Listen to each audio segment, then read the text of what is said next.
Count it all joy, Charles is back online.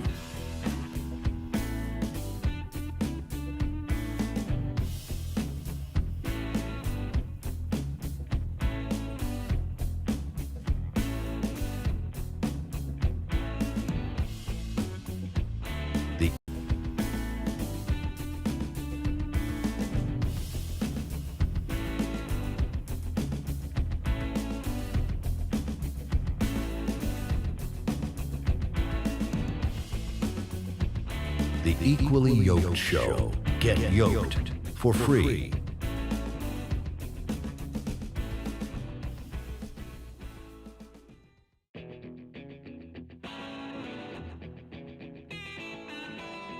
Count it all joy, Charles is back online.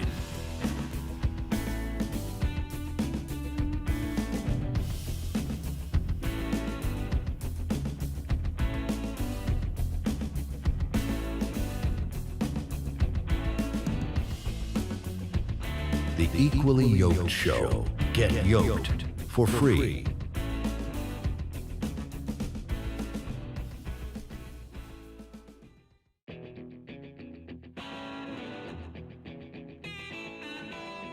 Count it all joy, Charles is back online.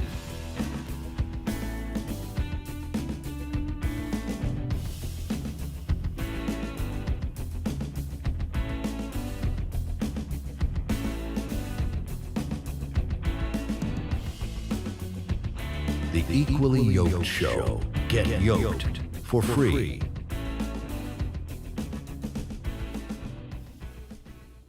Welcome back to the podcast. As you know, we were live earlier in the day, around 3 o'clock, 2 to 3 o'clock, and we've been taking a look at the mayoral debate in New York, and we are most certainly going to be going back to that to revisit it and to continue on where we left off. But I do want to start off with, of course, something else that we were also analyzing. And this is something that I want to bring to your attention because I think it's very important when it comes to somebody by the name of John Fetterman. John Fetterman has most certainly been somebody who's, changing his views, leaning more conservative. Now, is that exactly the case? Well, he doesn't really necessarily define himself as a Republican, define themselves or categorize themselves as Republican. However, his views are very Republican in some sense when it comes to Israel, when it comes to the Palestinians, when it comes to that whole scenario. We're going to be looking back, of course, as I mentioned, the debate that we have. Oh, that's not actually it. This is the debate between the three mayoral candidates, Mamdani, Cuomo, and Slew. And so far, what we've gathered today is that we have the majority, based on the poll that we did prior, the majority of people in the chat most certainly were going for Mamdani being as the top candidate of the three. He might be taking the cake, considering how people feel regarding his stance on a lot of the policies that he wants to move forward with New York. So, guys, if you're just joining me today, before we continue on, I want to thank you so much for being here. We are most certainly approaching a wide number of people that we are getting into this chat, getting into the stream. And if you haven't yet, 96% of you that actually watch this channel or actually visit this channel are not subscribed. So I'd highly recommend that you would consider subscribing. So when it comes to this show is for debate. The show is for, discussions, agreements, disagreements, and they're most certainly welcomed. And if you also have the ability to super chat, which will get my attention right away so that I can read your comments aloud. And of course, thank you should you want to support this channel. So let's get started. First, at this video here, this is John Fetterman talking about the government shutdown and his sort of point of view when it comes to this. Now, they're going to bring up a couple of interesting points. So let's get right into it and go from here. Question number one, when the hell is the shutdown going to end? And number two, who's most culpable for the shutdown taking place to begin with? What, the shutdown? I think right now I'm only one of two Democrats that are voting to keep the government open. And I have chose to do that because I think it's like a core responsibility as a senator to keep our government open. The Democratic Party, my party, the Republican Party, they have different priorities. And that's how democracy, you sort those things out. But you don't hold shutting the government down as a hostage. Why are you a Democrat, though? And I don't say that being a wise guy. You support Israel, correct? Yeah, well, Okay. I do, and that's been isolating too. All right, because but look, you support Israel, and the progressives don't, generally speaking. You are for a very rigorous defense against Putin in Ukraine, correct? You want to stop him, right? Oh, yeah, of course. I mean, I would fully support. In fact, I just on social media, I encouraged President Trump to provide tomahawks to the Ukrainians. Okay. I mean, it's like he is probably the only person in the world that could end this terrible war. And I think, why can't we all agree that that's necessary? You're not a wild spender. You want to get the debt under control. So why are you Democrat? That's your party is against you on all three of those issues. Well, I mean, a lot of the things that maybe I really believe in calling balls and strikes, and I think I want to follow the truths. You know, and Why aren't you an independent then? Well, I mean, those are some independent thoughts, but overall, I mean, you have to pick one side, Republican, Why? Democrat. That's always been my party. And Bernie's an Bill, let me just say, it's like I'm the only Democrat in my family. I grew up in a conservative part of Pennsylvania, and I grew up and I know and I love people that voted for President Trump, but they are not fascists. They're not Nazis. They're not trying to destroy the Constitution and those things. Now that is and that's an part of interesting another thing. stance. I refuse to call people Nazis or fascists, or I would never compare anybody to Hitler and those things.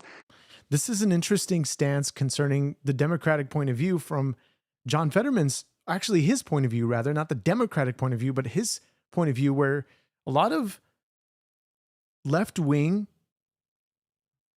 politicians are actually condemning him for saying what he said here on News Nation. This is very interesting that he doesn't consider conservatives as fascist, or he wouldn't even call them or even what would you say? Compare them to Hitler.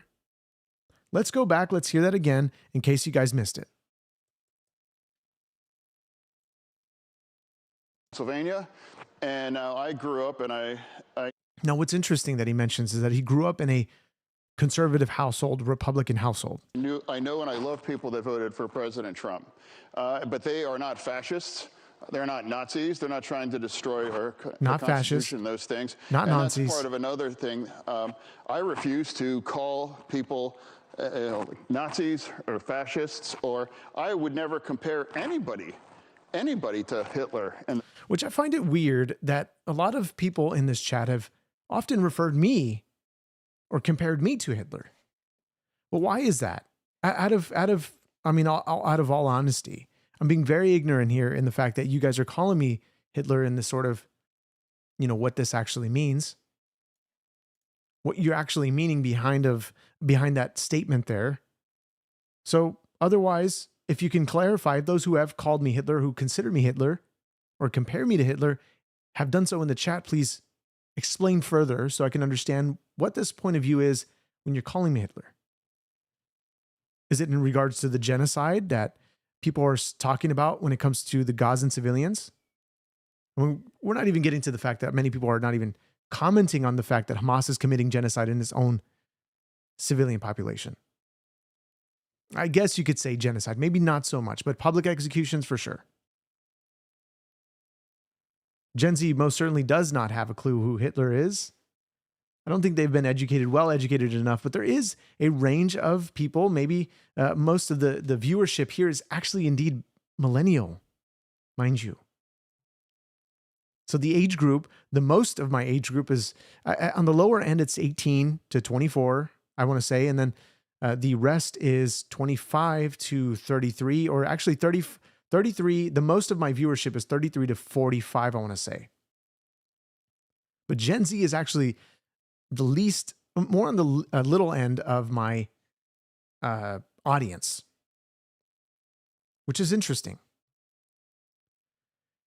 Jerry, a lot of people have actually called me Hitler on this chat many times. If you've been in here, this is my first time seeing you here, and I do apologize if you've been here before. I don't recognize your handle. However, there have been a lot of people comparing me to Hitler on this chat. And if you stay long enough, I can guarantee you somebody's going to say some wild things about me when it comes to my appearance, when it comes to the things that I'm saying. And I'm trying to be reasonable here and understanding both point of views in what the chat says versus what I'm showing. Those things. And now that kinds of extreme rhetoric is going to continue. We're going to be more likely in resulting in extreme kind of outcomes and political violence and doing all these kinds of things like Charlie Kirk. For me, all I could say is like, let people grieve. Give people the space. I'm not going to use that terrible thing and that Pasek assassination to make my argument and try to put out my views. It's like, my God, you know, he's a father that had his neck blown out by a bullet. And now people have forgotten. President Trump was, in my state, was shot in the head. And if that would have, could you imagine where our nation would be if he was hit in the same way with Kirk? Now, what's interesting is that John Fetterman has most certainly seem a lot more level-headed these days compared to how he was. And so we're just going to let him continue on because this is about a 15-minute video. We're going to go through all of it, and then we're going to come back and circle around to the debate that we're watching with the 3 mayoral candidates for NYC.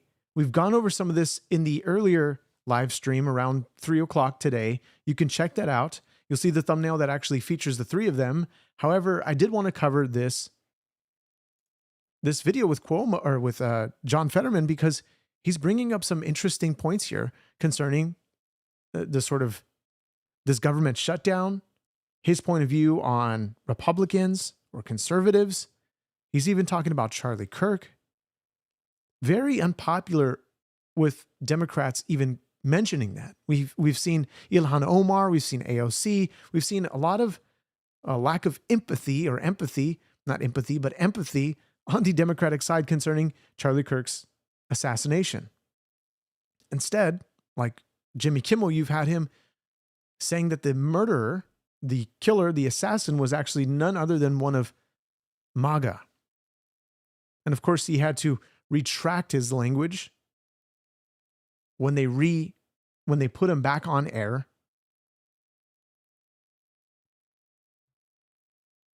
But I think I'm going to end up actually liking John Fetterman, just like you, Jerry. So I don't know. He's sort of shifting here. Is his point of view, or are his politics leaning more conservative? It's very interesting. I don't know, but he's under fire from the Dems on this. We really got to turn the temperature down. And we can agree to disagree on these kinds of things. But right now, shutting down the government, I just can't take it that. So what do the Democrats, your contemporaries, say to you when you say that to them? What do I say to them is like... No, what do they say to you when you say that? What do they say to me? Yes. Yeah, well, parts of my base are angry with me. No. And primarily, which is really strange. Run the numbers. I vote, I think, 90% plus Democrat, but they're angry, and but I, with my base, very, very angry about me being fully, unapologetically supportive for Israel. And that really pushed that. I've backed Israel through this entire thing. Now, of course, it's heartbreaking in the tragedy in Gaza and what's happened to the innocent Palestinians. Now, for me, I blame Hamas and Iran and Hezbollah and some other people. They'll believe Israel, and I refuse to do that. Let's get an audience question. Barian, please.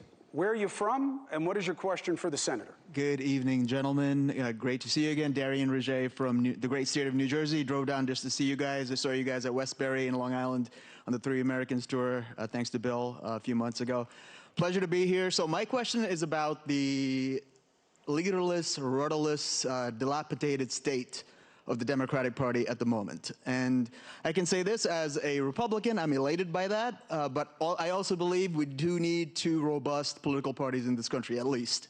So do you think the Democratic Party will eventually moderate a la Bill Clinton circa 1992 and find a political third way eventually by the time of the 2028 presidential election?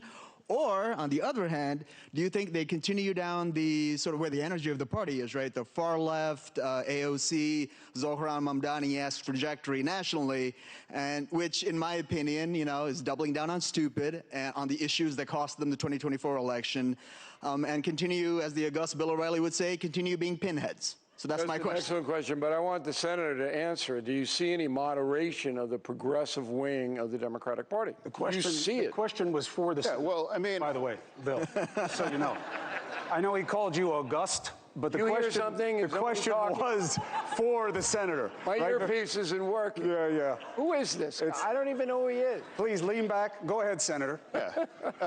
well, you know, if you're thinking about winning the election, you know, and so now that's all going to come down to 7 or 8 states.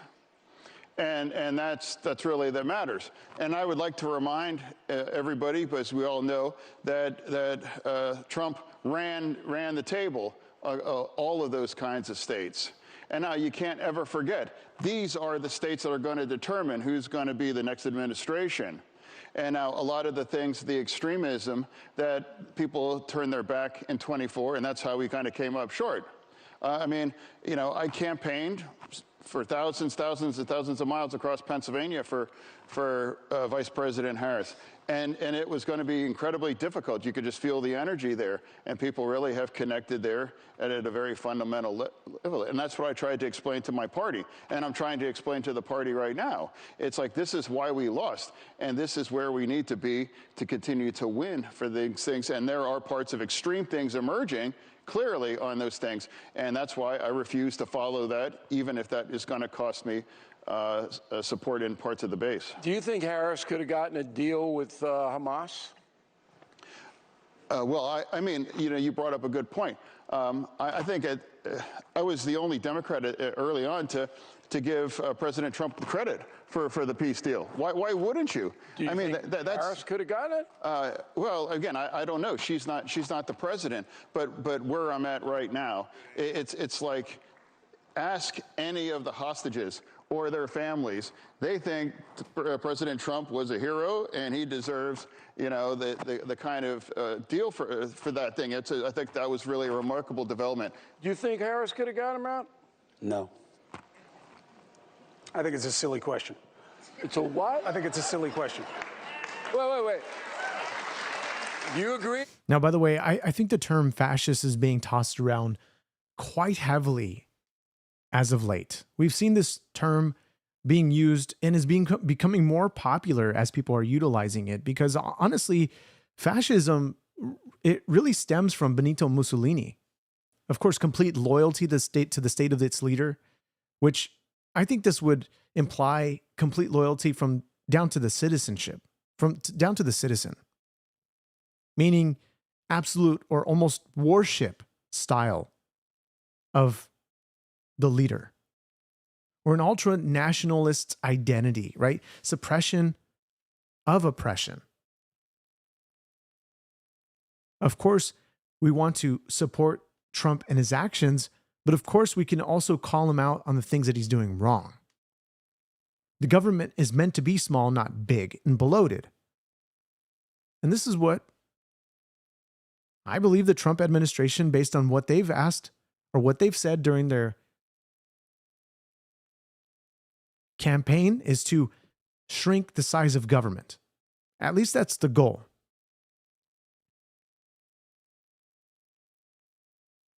You say it's an accurate description. However, like I said, it's being tossed around way too much.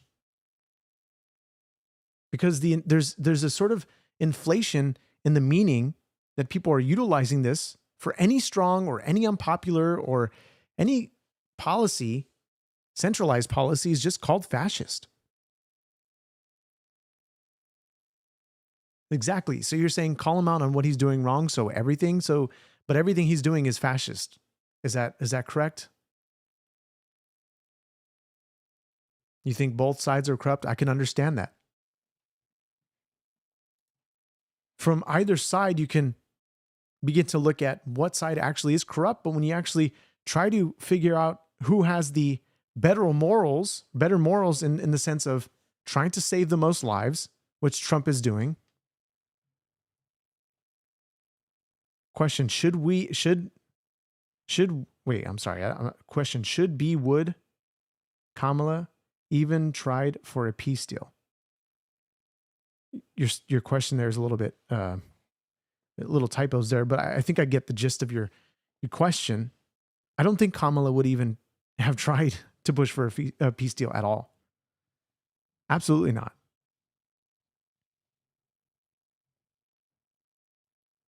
You say keep it up, and it will have no meaning, like you did with racist. Well, I think a lot of people are throwing that term around as well, calling people racist. When calling out facts becomes racism concerning the things that were actually not racist that were being said when it comes to Charlie Kirk and everything that we've covered on that.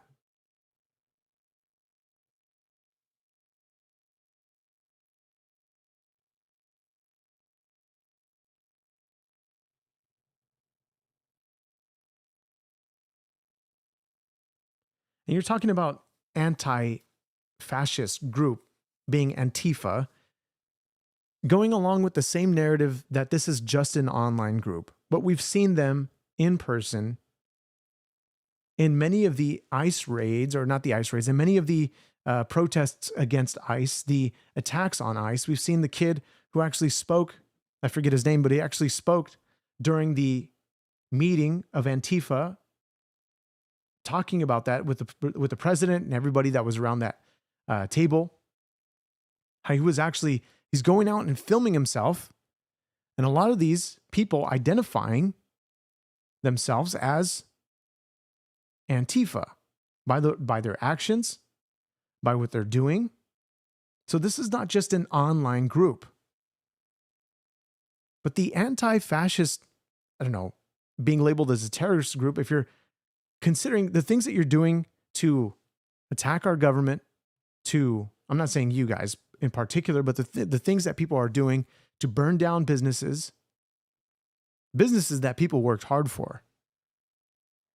Even people that attached themselves to the Black Lives Matter movement, what did Antifa do? They indeed burnt down those buildings, or they destroyed them, defaced them. They don't care. They're there to cause a riot. They're there to cause destruction. They're there to disguise themselves as MAGA. They're there to disguise themselves as many different people in order to cause havoc or to cause civil unrest. We've seen this the last 4 years of the Biden administration.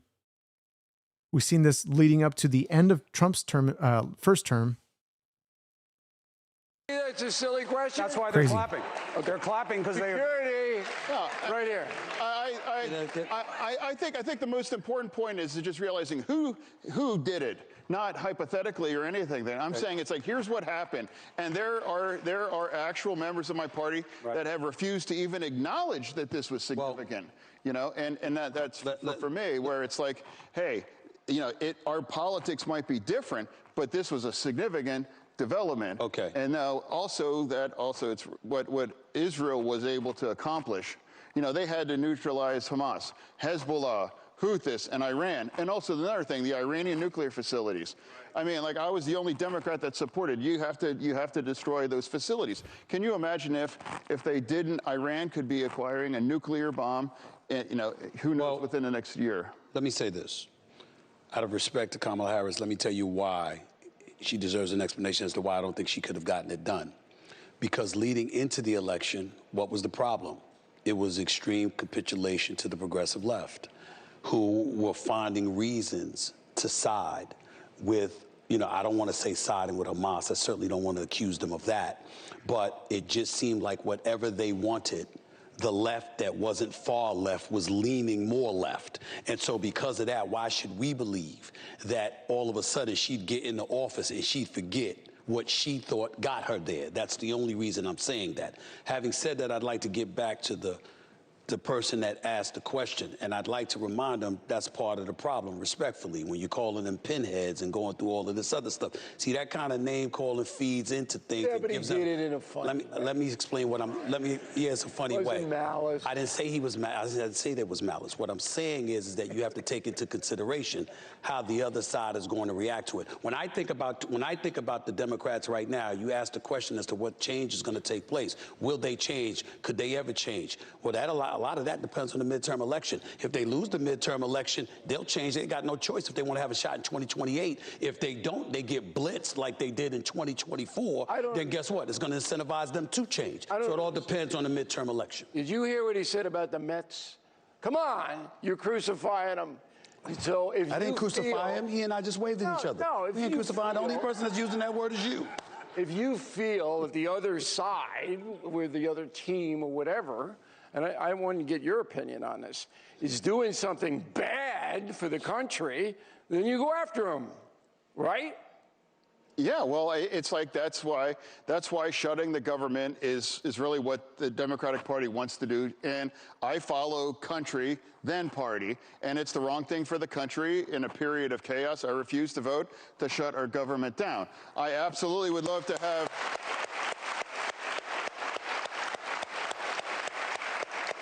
I would love to have a conversation about extending the tax credits for health care, absolutely. But I would remind everybody, too, this was designed by the Democratic Party to expire at the end of the year. This is not something taken by the Republicans. Wow, that is very key. I just got to stop there because this is the main reason why the Democrats are holding the government shutdown. They're holding this hostage over the Republicans so that they can get what they want concerning the proposals that they made, when they just want the time to extend so that they can continue to negotiate and discuss the health tax credits. But the Democrats are making it about themselves. So it doesn't matter who's getting paid. Designed to expire. Now let's have a conversation to extend it and not shut our government down, and let's continue to have. Thune has already agreed to that. Well, I mean that. You know that. Well, for me, I do believe Leader Thune is an honorable man, Yeah. and I do believe he's not going to extend. lie. I mean, you can't guarantee any outcome, but what I'm saying is that's talking about what's wrong for the country. I can't vote for thing. I can't vote to shutting our government down. I think that you guys have the right fight, but the tactics get in the way, and the absolutism gets in the way. Senator, I'll let you go on this. First of all, thank you very much for joining us. It was nice of him. And as somebody who was raised by a real one when it comes to Democrats, my father, politics was very simple for Mario Cuomo. Facts change. Oh yeah, I've heard of him. Me too. The bridge. It's the bridge. I hear him in my mind all the time. Facts change. Principles do not. And whether it's how you decide to present yourself, where you connect to your constituents, or that you are willing to take the beating that comes along with it, I think that's honorable, no matter what your party is. I just have one question as you go. that. Senator, do you still love public service? And if you knew when you first decided to run for Senate what you know now, would you have still done it? Oh yeah, it's an incredible honor to be Pennsylvania's voice in the Senate. You know, and now I'm found to work a way forward with my new friend, Dave McCormick, the Republican there too. He is a Republican, but we get along. Some people are angry at that, and we're going to work to find wins for Pennsylvania. And now that's come up where I know what pays the bills, and saying outlandish things and call people names and calling them pieces of whatever and those things. I refuse to do that. You have to find to work people together. And I was able to work with Secretary Duffy, and I was able to unfreeze $1.3 billion of projects in Pennsylvania. That's a significant win, because that's why, to your point of, we have to work together for these constituents. I know that's not about the clicks online. It's about real jobs, real projects that impact real Pennsylvanians. When you're crossing a bridge or these things, it's like, are you a Republican or Democrat? We're all driving over these kinds of things. So these are important projects, and that's why I refuse to just call someone a name, and we have to find for wins, and that's where we're at. Senator John Fetterman, thank you for joining us on News Nation. So we're going to be taking a look again as we go over to this next video, continuing on with the mayoral election debate. Now, I want to know your take. Who do you think is going to take the cake when it comes to these three men? Andrew Cuomo, Curtis Slew, and Zohran Mamdani. So let's go there now, and let's continue on this debate, and we'll continue on the conversation. Please let me know your thoughts in the chat. Some say I've gone too far. Mistook me for somebody serious. I guess I'm not serious anymore, because I care for my country. I care for the fact that we, as people who are either at the bottom, even if you're at the top, how we can continue to make our country better for the rest of all of us. For the rest of us to be able to live with better prices on groceries, gas, everything, eggs. Those are a part of groceries, obviously, but everybody was complaining about eggs the first week that Donald Trump was in. But you say now Democrats want to remove Fetterman because he's not acting like a puppet or a useful idiot for the Democrat Party. Yeah, I agree. Well, New York City will lose. We do have a Stand up follow-up. to negotiate. We have a follow-up. I'd like to see a show of hands. Are there any circumstances where any of you would allow the NYPD to cooperate with the National Guard if Trump sent them to New York? Show of hands. Yes? No takers. Okay. Moving on. If history is a guide, National Guard troops in the city could trigger protests. And we have questions for each of you about how you would handle that. So, Mr. Sliwa, you have been arrested for protesting migrant housing and for trying to serve Mayor Bill de Blasio with court papers. How would your NYPD handle protests? And would you continue participating in protests as mayor? You have 1 minute. Well, I have been arrested oftentimes in civil disobedience. That is a great American right. But demonstrations have a time and a place. And it used to be before Bill de Blasio, I know he was your favorite mayor, Zohran Mamdani, that you'd have to get a permit. There's a time period you were in a structured area. You get a sound permit. It could be turned around in a day. If there was going to be civil disobedience, you discussed it with the police department. And obviously, you had an opportunity of expressing your anger or your outrage at whatever it was that motivated you to sit down in the street, to block traffic or block an egress. Now we have rampaging groups that go running through the streets, that enter all kinds of facilities and violate other people's rights. And there's no one who's willing to stop it. When I'm the mayor, there are rules and regulations. Everybody has the right to demonstrate, but you can't violate other people's rights, or you yourself must be arrested. And I would remove the face coverings. Remove those face coverings. Why are you afraid of identifying who you are as a demonstrator unless maybe you're an agent provocateur who's been sent in here to cause chaos? Thank you. Rosarina? The next question goes to you, Mr. Mamdani. You were arrested for blocking traffic in a pro-Palestinian protest, and you participated in a sit-in at Grand Central. Protesters offered blocked streets, bridges, and hubs like Grand Central. How much of that would you allow as mayor, and what's your line in having the NYPD arrest protesters? You have a minute. Protest is a part of what makes this city's history what it is. It is a part of the First Amendment. We deserve to have a mayor who stands up for that First Amendment, especially as we have a president that's looking to shred it at each and every opportunity. And we will continue to have protests in this city, as we should, no matter who is the mayor. And the line will be on the question of breaking the law. What we have today, however, is an attempt to intimidate so many who are looking to use that freedom of expression to share their opinions about the city and the world around them. And to be frank with you, what New Yorkers are looking for is someone who can show leadership in City Hall. Because when they don't see that leadership, that's when so many take to the streets. And if you had a leader like Andrew Cuomo, who was telling people not to overreact when they see ICE agents abducting girls as young as 6 years old to deport them, many New Yorkers will take to the streets. We deserve to have a leader who will actually be following through on the values of the city. That's the leader that I'll be. Mr. Mandani, just a quick follow-up. If you're elected, would you still participate in protests? No, if I'm elected, I'll be the mayor, and I'll be leading the city from City Hall. But no participation in protests, right? The important thing is to lead from City Hall. That's what I'll be doing. Okay. Yeah. If I may respond, because I believe my name was invoked. A very brief response, and then I have a question for you. I dealt with ICE. I stood up with ICE. I had a war with ICE here in New York when I was governor. And I stood them down, and they moved out.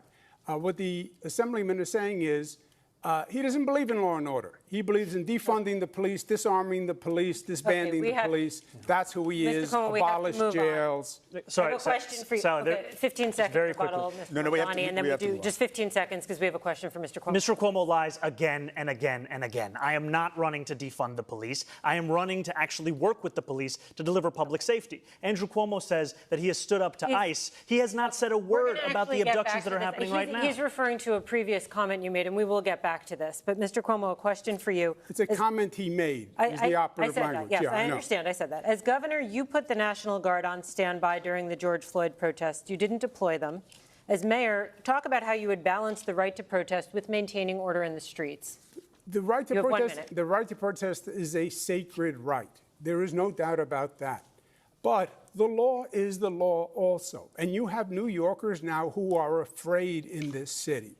They're afraid of Donald Trump coming, they're afraid of that anarchy, and they're afraid of the anarchy in this city itself. We have to provide public safety that makes New Yorkers feel safe. Demonstration is one thing.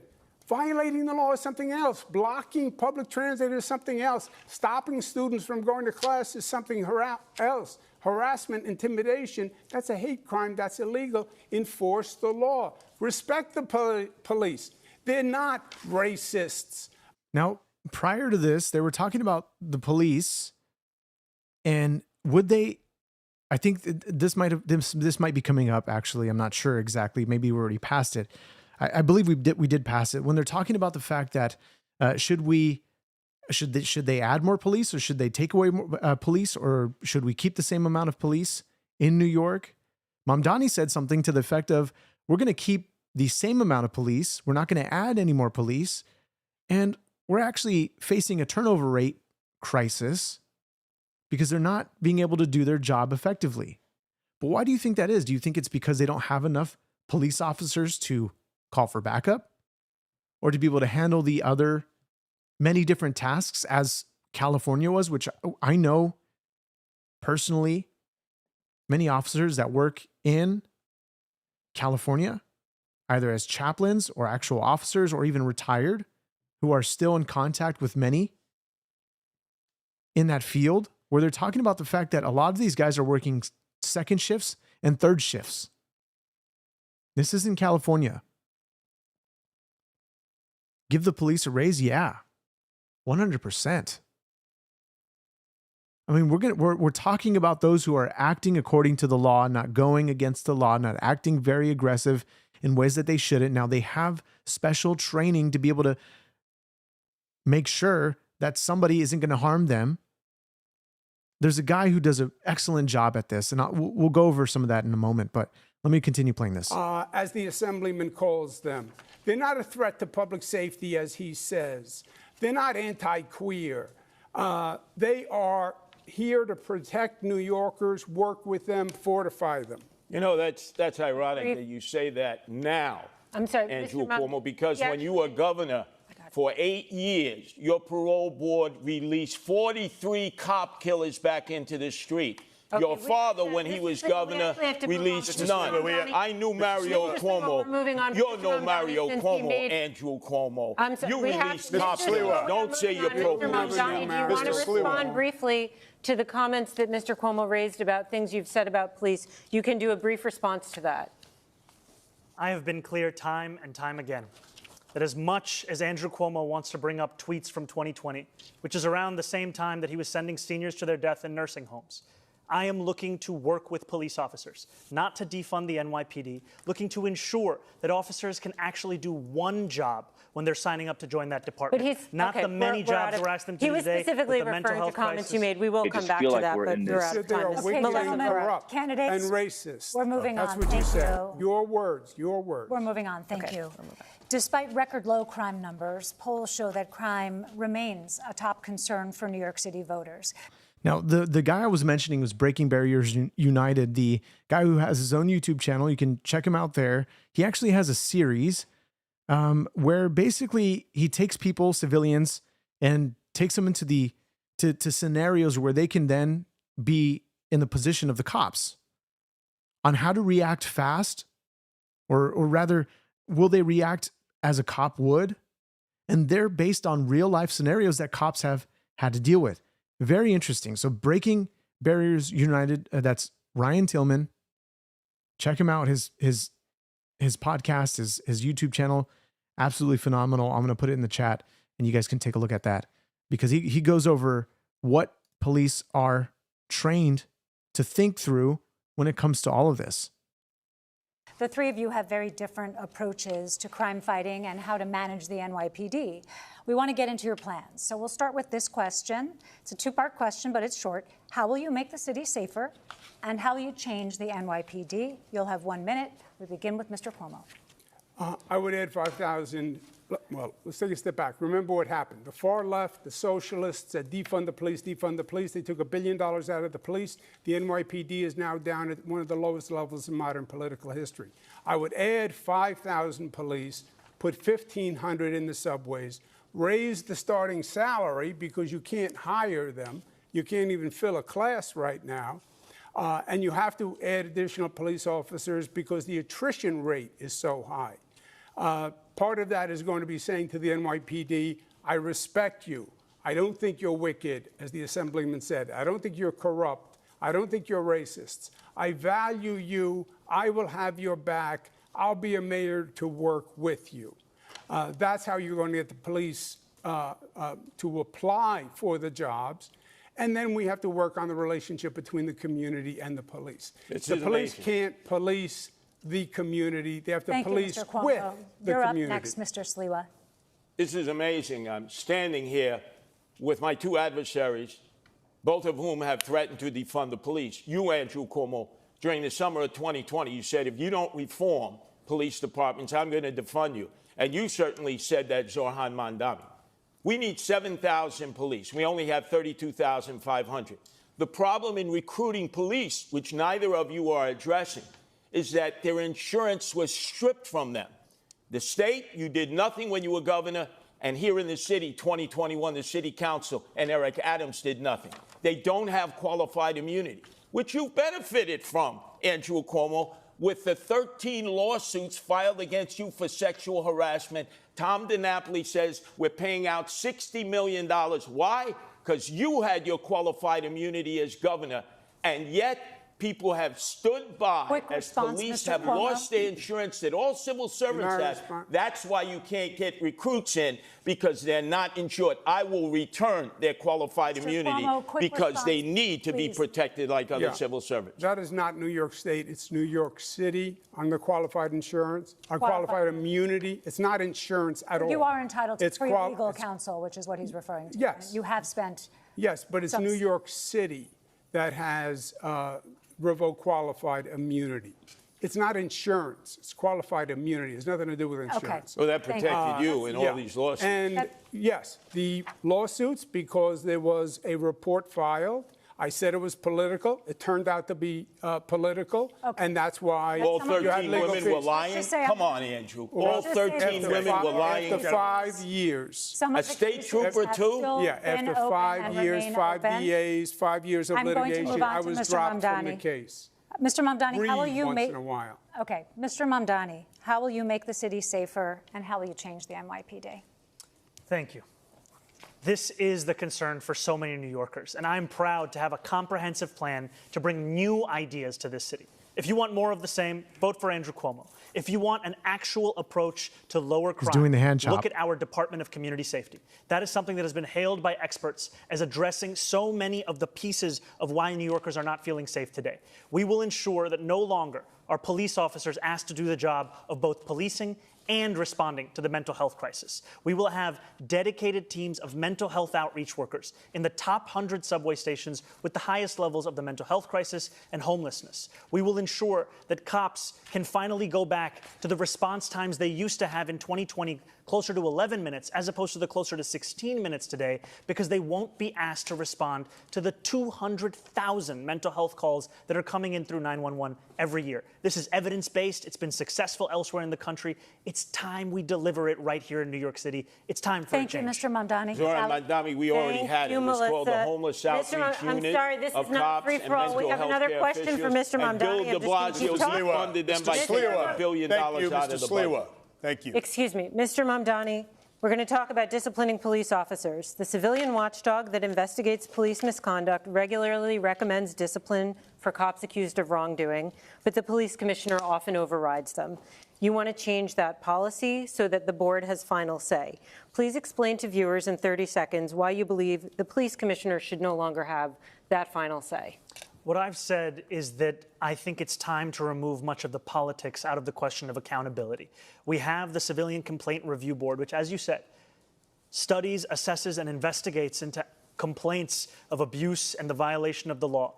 And oftentimes, those recommendations are then subject to political pressures and not followed through on. I think New Yorkers deserve a system where they know it won't then be assessed once again, that there's actually more to the recommendation in the investigation that's being done by the CCRB. Okay, we're wrapping up. Thank you. Thank you, Mr. Mamdani. Mr. Cuomo, do you believe changes are needed for how officers are disciplined? And are there any powers that you would give up as mayor? You have 30 seconds.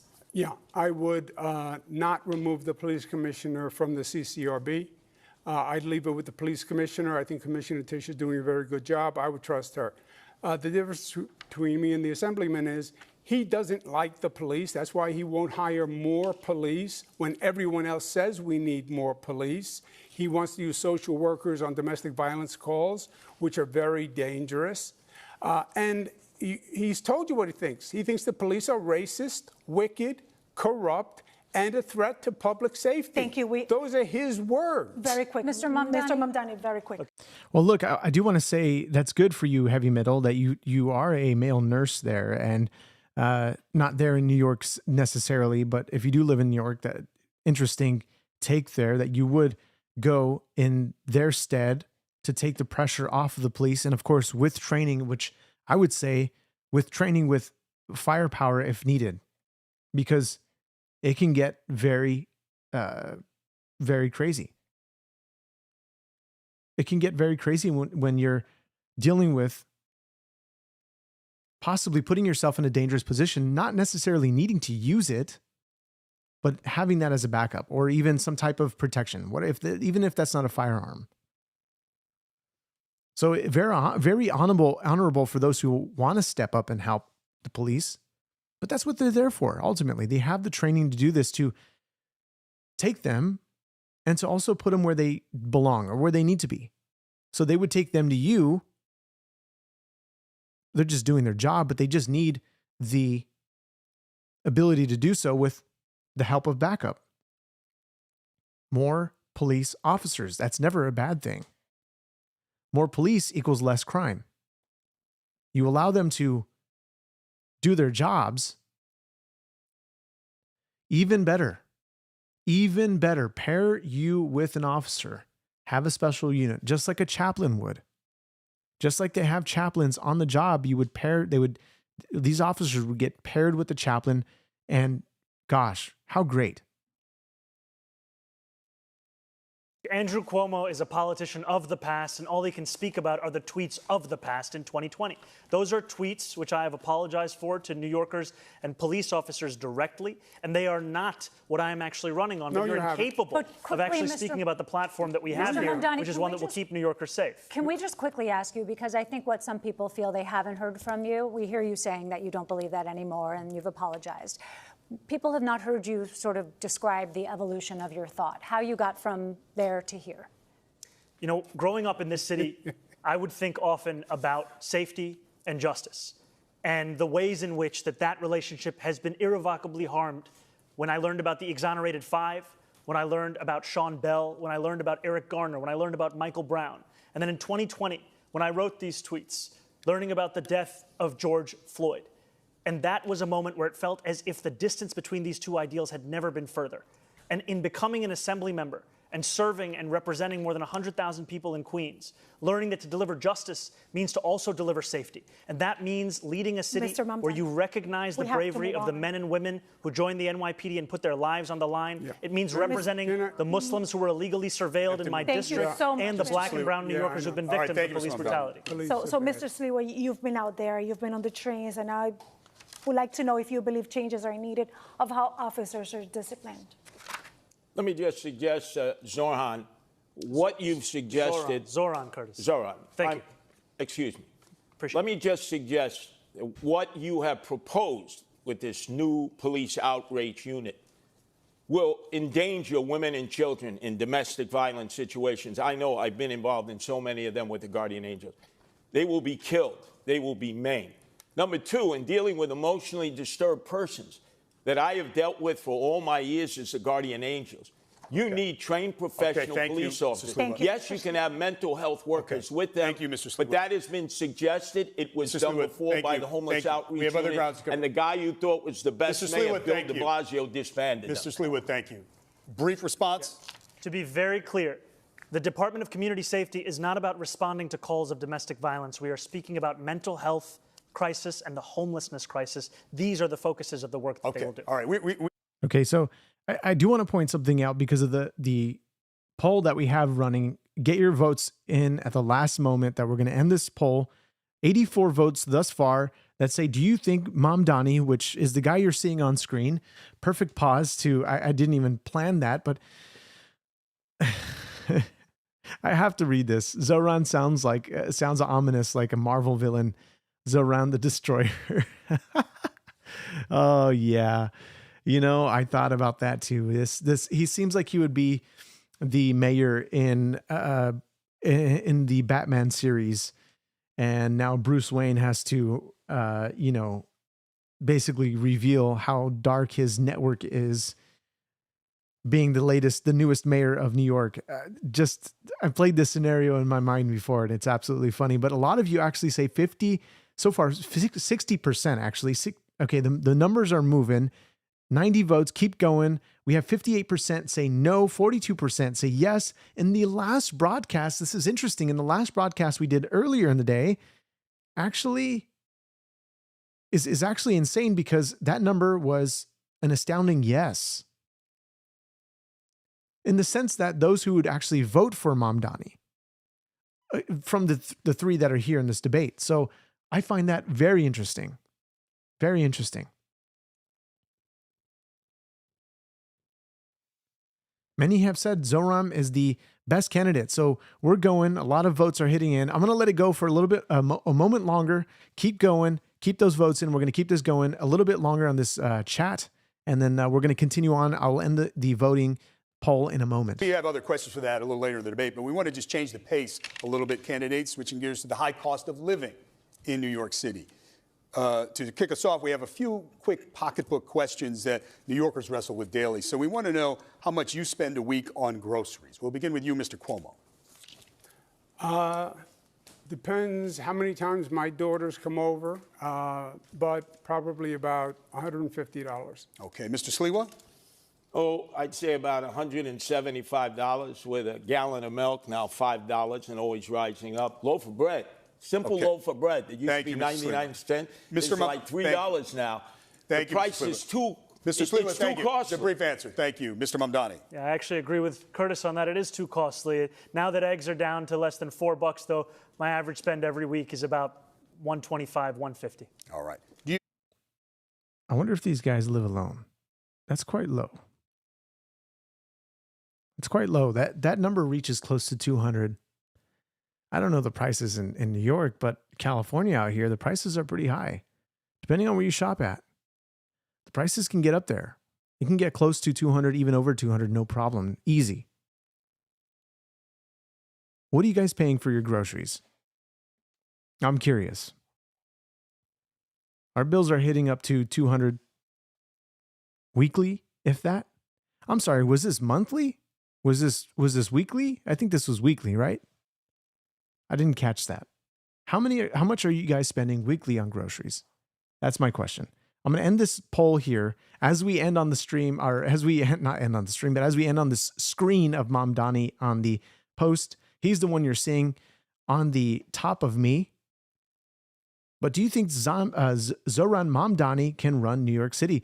110 votes thus far. 56% say no. 44% say yes. I'm going to end the poll right now. And we're locking it in. Very interesting because we have I'm guessing a different set of group of people that were there. Well, of course, people that were there in the first live show. We had a different group of people who were actually completely agreeing with everything Mamdani was saying. But we have a mixed audience here of Mamdani or Curtis. I actually haven't seen anybody I actually think one person who's thinking about voting or would actually consider Cuomo. Very interesting there. So let's continue on with this mayoral debate. To carry credit card debt, or do you pay it off every month? Mr. Mamdani? I pay it off every month. Mr. Cuomo? Pay it off.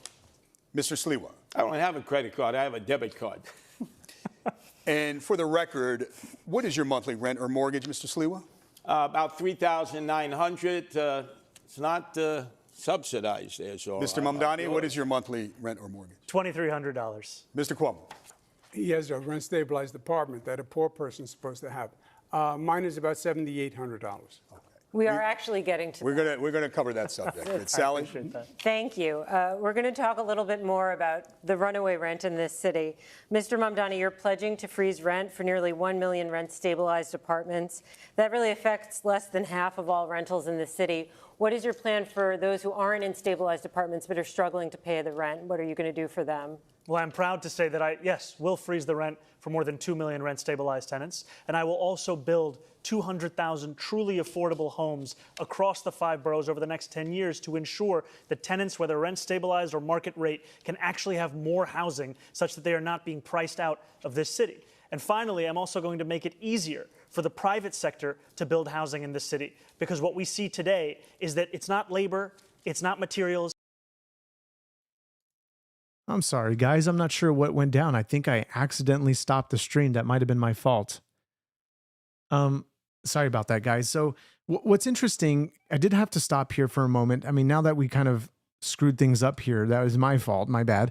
I think it's interesting considering the fact that when somebody mentioned $2,300 for a poor person, look, when you're having to get an apartment, I don't know if this is everywhere. I've only looked into this, of course, in California because I live in California. When you're looking to get into an apartment, you have to make 2 to 3 times the rent. And if you have a cosigner, you have to, in some cases, make 6.5 times the rent. That is interesting. That is wild. So you have to essentially make basically a mortgage payment. You have to basically make enough to be able to make a mortgage payment on a house to be able to rent an apartment. Might as well buy a house. Why would you be trying to buy an apartment or rent an apartment? That is crazy. So let's continue on here. Sorry for the abrupt stop there. Let's continue on with this mayoral general election debate. You will not have seen the data for next year, and you're making a determination based on data you haven't seen. I've seen the data year after year of the fact that salaries are stagnating, costs are up, New Yorkers can't actually afford their apartments. And I will also take action to actually ensure that the landlords of those buildings can better handle their costs by taking on their insurance, their property taxes, and their water bills. And you haven't seen next year's data yet, but we're going to go to I do have a question for you on this subject. You have proposed something that you're calling Zoran's Law.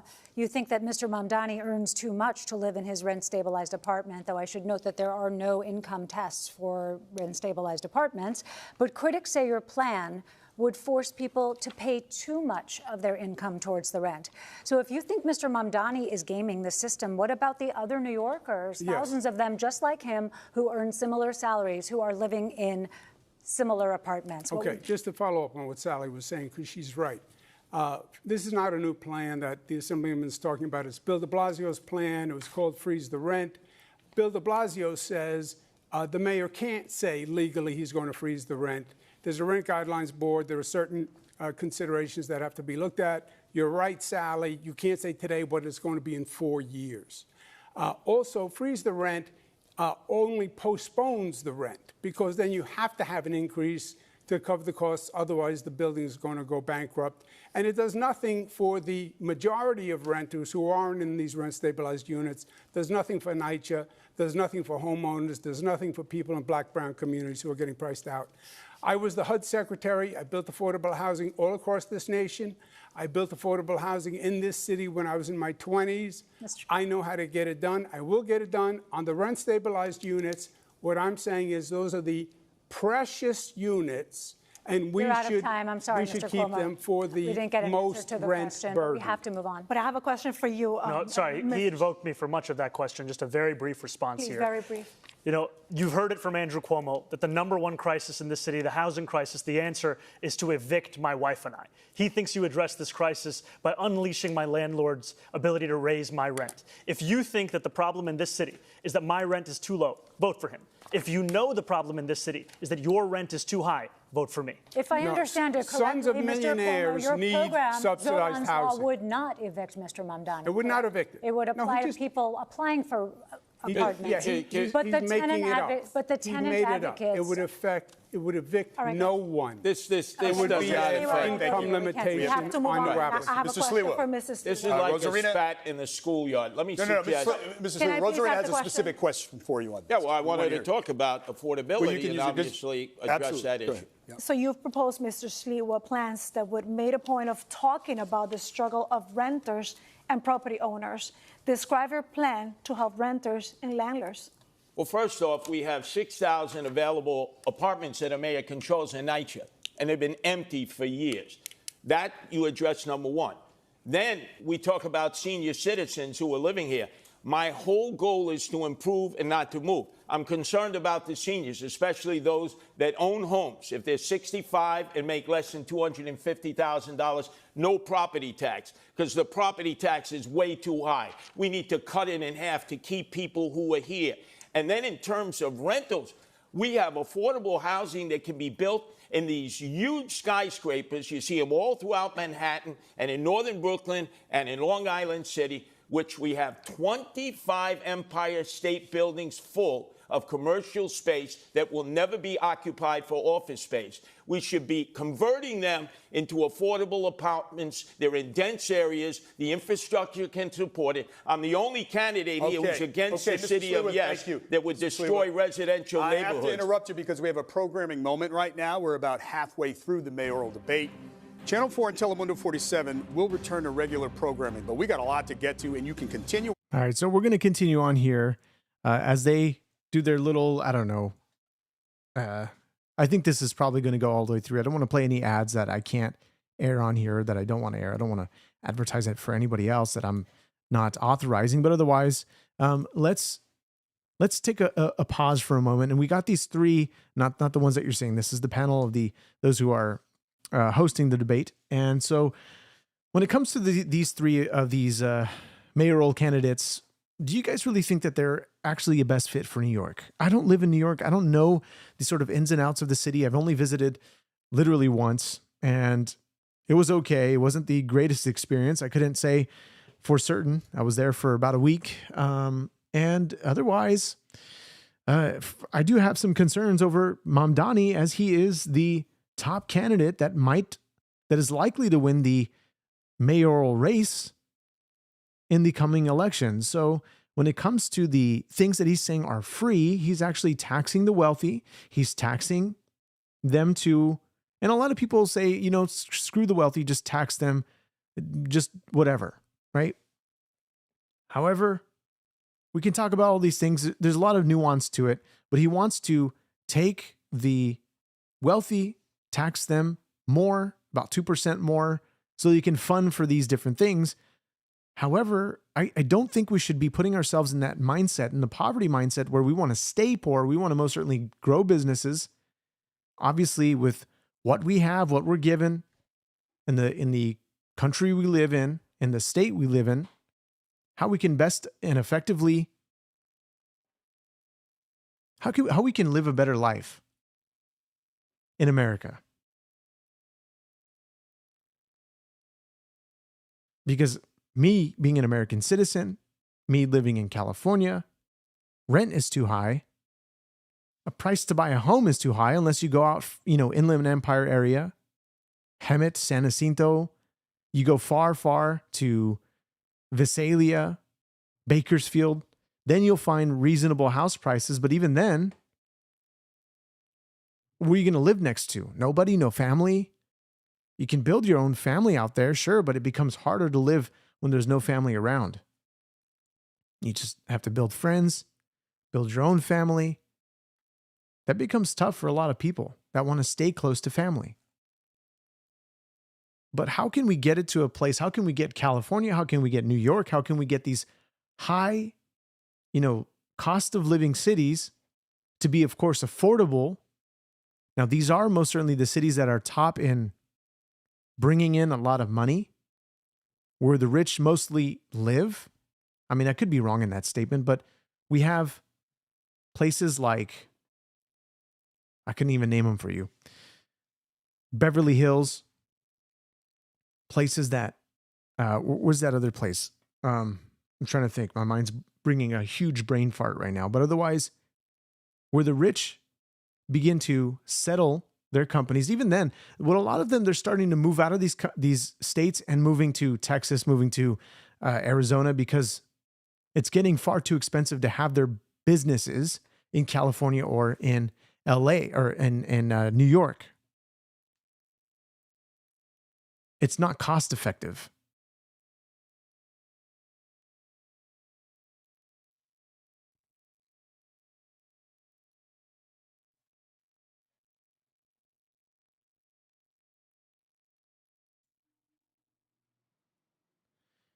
And anyway, we'll continue on here. I see a conversation going on about teachers and raising their income and all that. That's a whole nother discussion for another day. Me personally, inviting myself into that. But I still like to know your guys' thoughts in the chat. Around town, and we have a few quick questions about how you get around town. Show of hands, even though they're in their waning days, who has a Metro card or maybe uses OmniPay? Uses OmniPay? Yeah, OmniPay, yeah.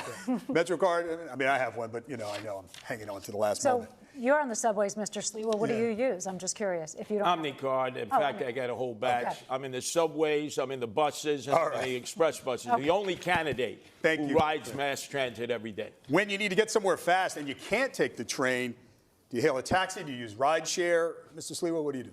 I try to avoid yellow cabs. As you know, I was shot in the back of a yellow cab in 1992 by the Gottis and Gambinos. But I find my way around. If I have to, I Uber if I can't get there by mass transit. What do you do, Mr. Mamdani, if you can't take the train?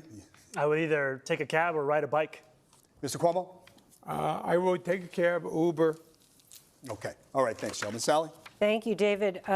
Let's talk about free buses. Mr. Mamdani, this is a centerpiece of your campaign.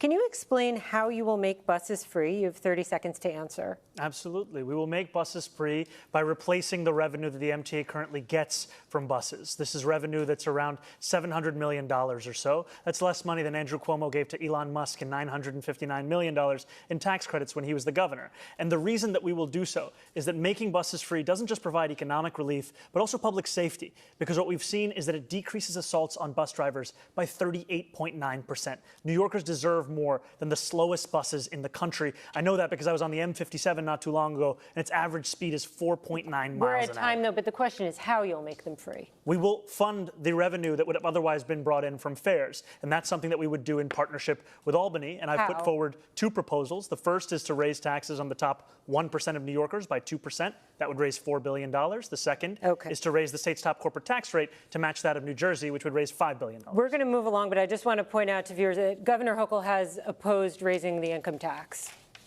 But, Melissa, we'll move on to your question. Could I address that on the buses? Because half the people don't pay their bus fare to begin with, Zorhan. And so it's Curtis Zoran. It's a complete disaster. If you have free bus fare, and the Citizens Budget Commission said just last year, 2024, $1 billion of fare evasion in all different forms, this MTA system will collapse. There's not enough money out there to make up for fare evasion. Pay your fare. If you don't pay your fare, they have fare programs for the poor and the indigent. But everybody should be forced to pay their fare. Mr. Cuomo, you had both praise and some criticism for Mr. Mamdani's free bus pilots. So you're sort of in the middle on this issue. What's your plan to make subways and buses more affordable? I think free buses is a mistake. It costs about $700 million. Just to give you an idea that we only raise about $500 from congestion pricing. It's been done before in other cities. It was a disaster. They stopped.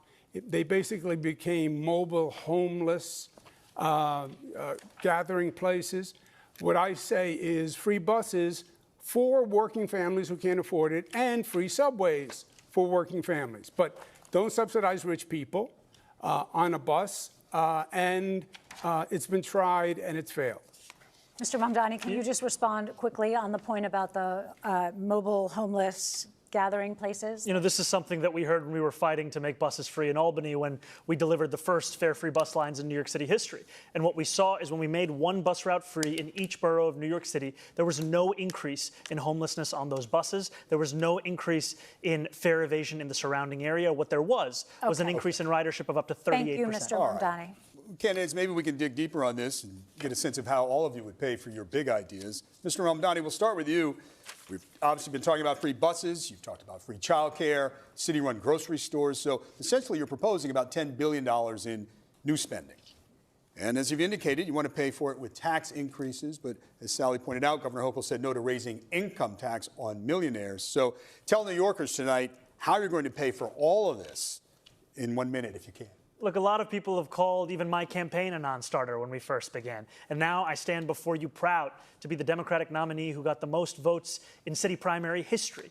And I believe we will see the same thing with our push to ensure that we are taxing the wealthiest and the most profitable corporations the fair amount that they should pay. Now, there are those who will say that because it will be hard, you should give up. We saw what giving up looked like when Andrew Cuomo was the governor. He gave up on fighting for working-class New Yorkers and instead caved in to his billionaire donors. And what did we get? We have the fastest and most frequent helicopter service to the Hamptons, and we have the slowest and more expensive bus service across the 5 boroughs. But again, Mr. Mamdani, I know Governor Hochul indicated this week there may be some open windows, but more or less income tax on millionaires is off the table, according to the governor. Look, I've said very clearly, making buses fast and free costs about $700 million a year. Making universal child care a reality costs about $5 or $6 billion a year.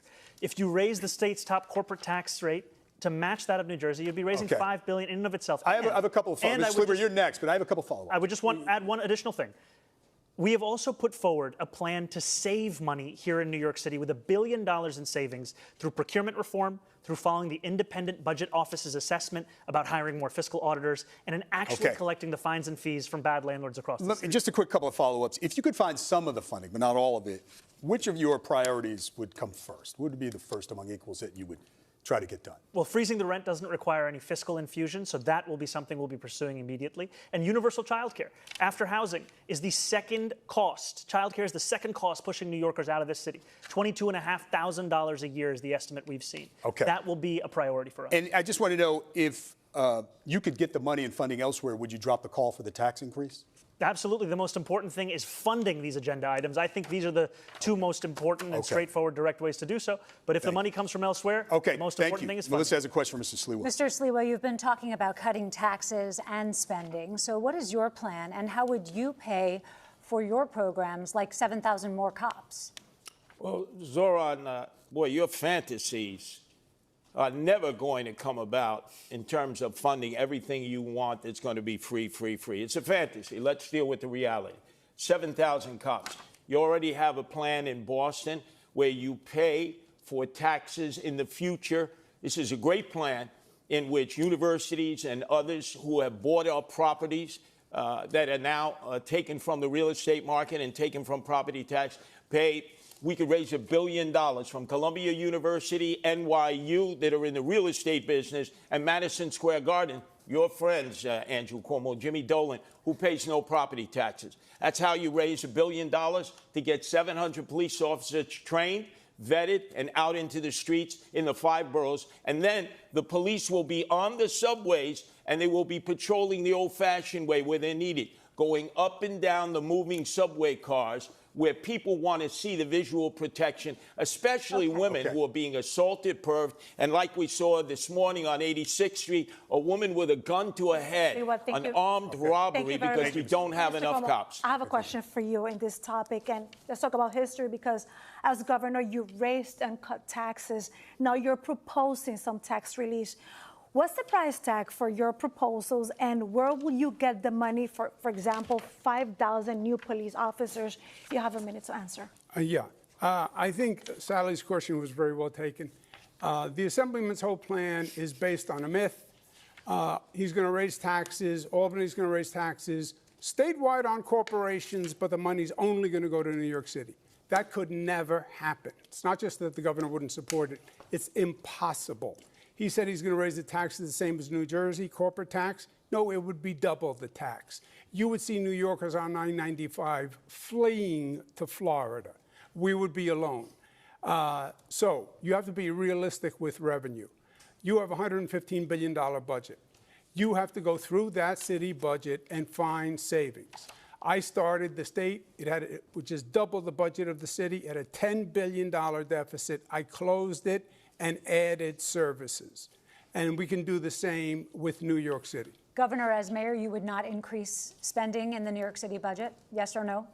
There would be, whatever additional spending would be revenue neutral. So it's impossible. You got to cut taxes for people to stay here.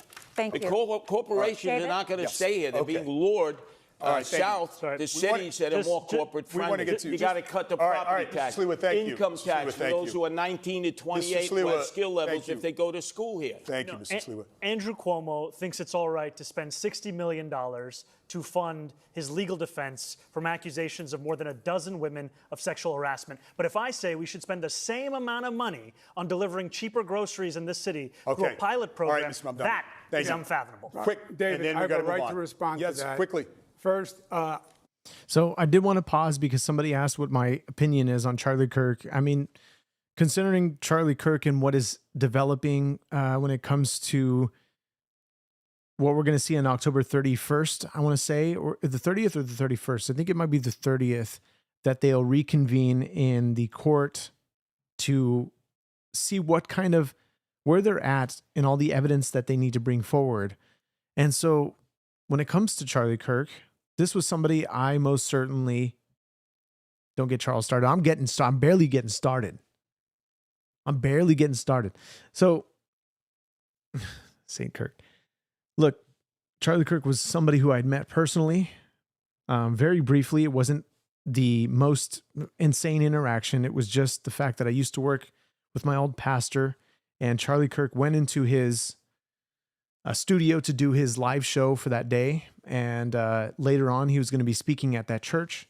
And this was somebody who actually was working on, at one point, doing Erica Kirk's Bible in 365 videos. Now, I wasn't in direct contact with Charlie Kirk's wife, Erica Kirk. It was my pastor who was in direct contact with her regarding the videos that she would make, or that he would make, concerning the Bible in 365 videos. So any changes or anything that, she needed, it was my responsibility to fix that. Charlie Kirk is somebody who I admired, of course, that I've listened to him as I did my job. I'd listened to hours and hours and hours of him. And what a lot of people did following his assassination was they began to say a lot of crazy things as to why, or speculate as to why he died in the first place.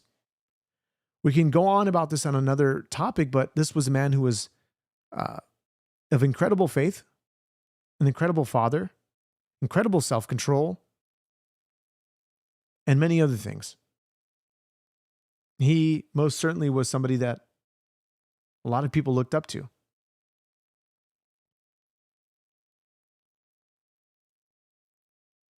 And yes, he was a human. And nobody worshiped him as God or Jesus at all. No, nor was he a new Caucasian Jesus. This was a man of the faith, just like any brother that you guys don't see or hear about that dies in the faith. Those of us who are involved in our own churches. I did not bring those lawsuits. That was brought They by were a brought report against by you. the Attorney General, which I said was political. By the way, he said, you say SAT 1337, you say he created more division in America. However, he was the only one that was building the bridge for those to conversate about the differences on the right and the left, center, wherever. Literally sitting under a canopy that said, prove me wrong. Willing to hear anybody out with no idea as to what they would talk about or what they would bring, whether they would oppose him or not. And any of those who opposed him, he would say, come to the front of the line. Let's discuss, let's debate. Well, those That's what lawsuits were filed by generated the individual legal fees. women, and some of them have still been making their way through the courts this year and Yes, now. and I've been dropped from the cases. Not all of them. Yeah. And what the Assemblyman doesn't say is all this money that he wants to pass, the one thing he did do is he voted for a pay raise for himself. They're the highest paid legislators in the United States. I did ask And the he has state the worst controller's attendance office record. this week. I did ask the state controller's office this week. The total was above 60 million. But just those sexual harassment cases to defend Governor Cuomo and his staff was about $21 Sorry, it was the million. sexual harassment and I just want to nursing home clarify cases. because you said 60, but on those cases it was 21. Okay. Thank you. We have to talk about quality of life. Andrew Cuomo seems to be getting very defeated on this whole case with sexual, what was it that they were talking about this, his sexual offense. Gosh, I hope YouTube doesn't take me down for that, but otherwise, just for saying that. And his face even tells you what he's sort of feeling behind that, because they're saying, well, a lot of these cases are still not completed. So what are we going to be, what's going to come out? What's going to manifest from that?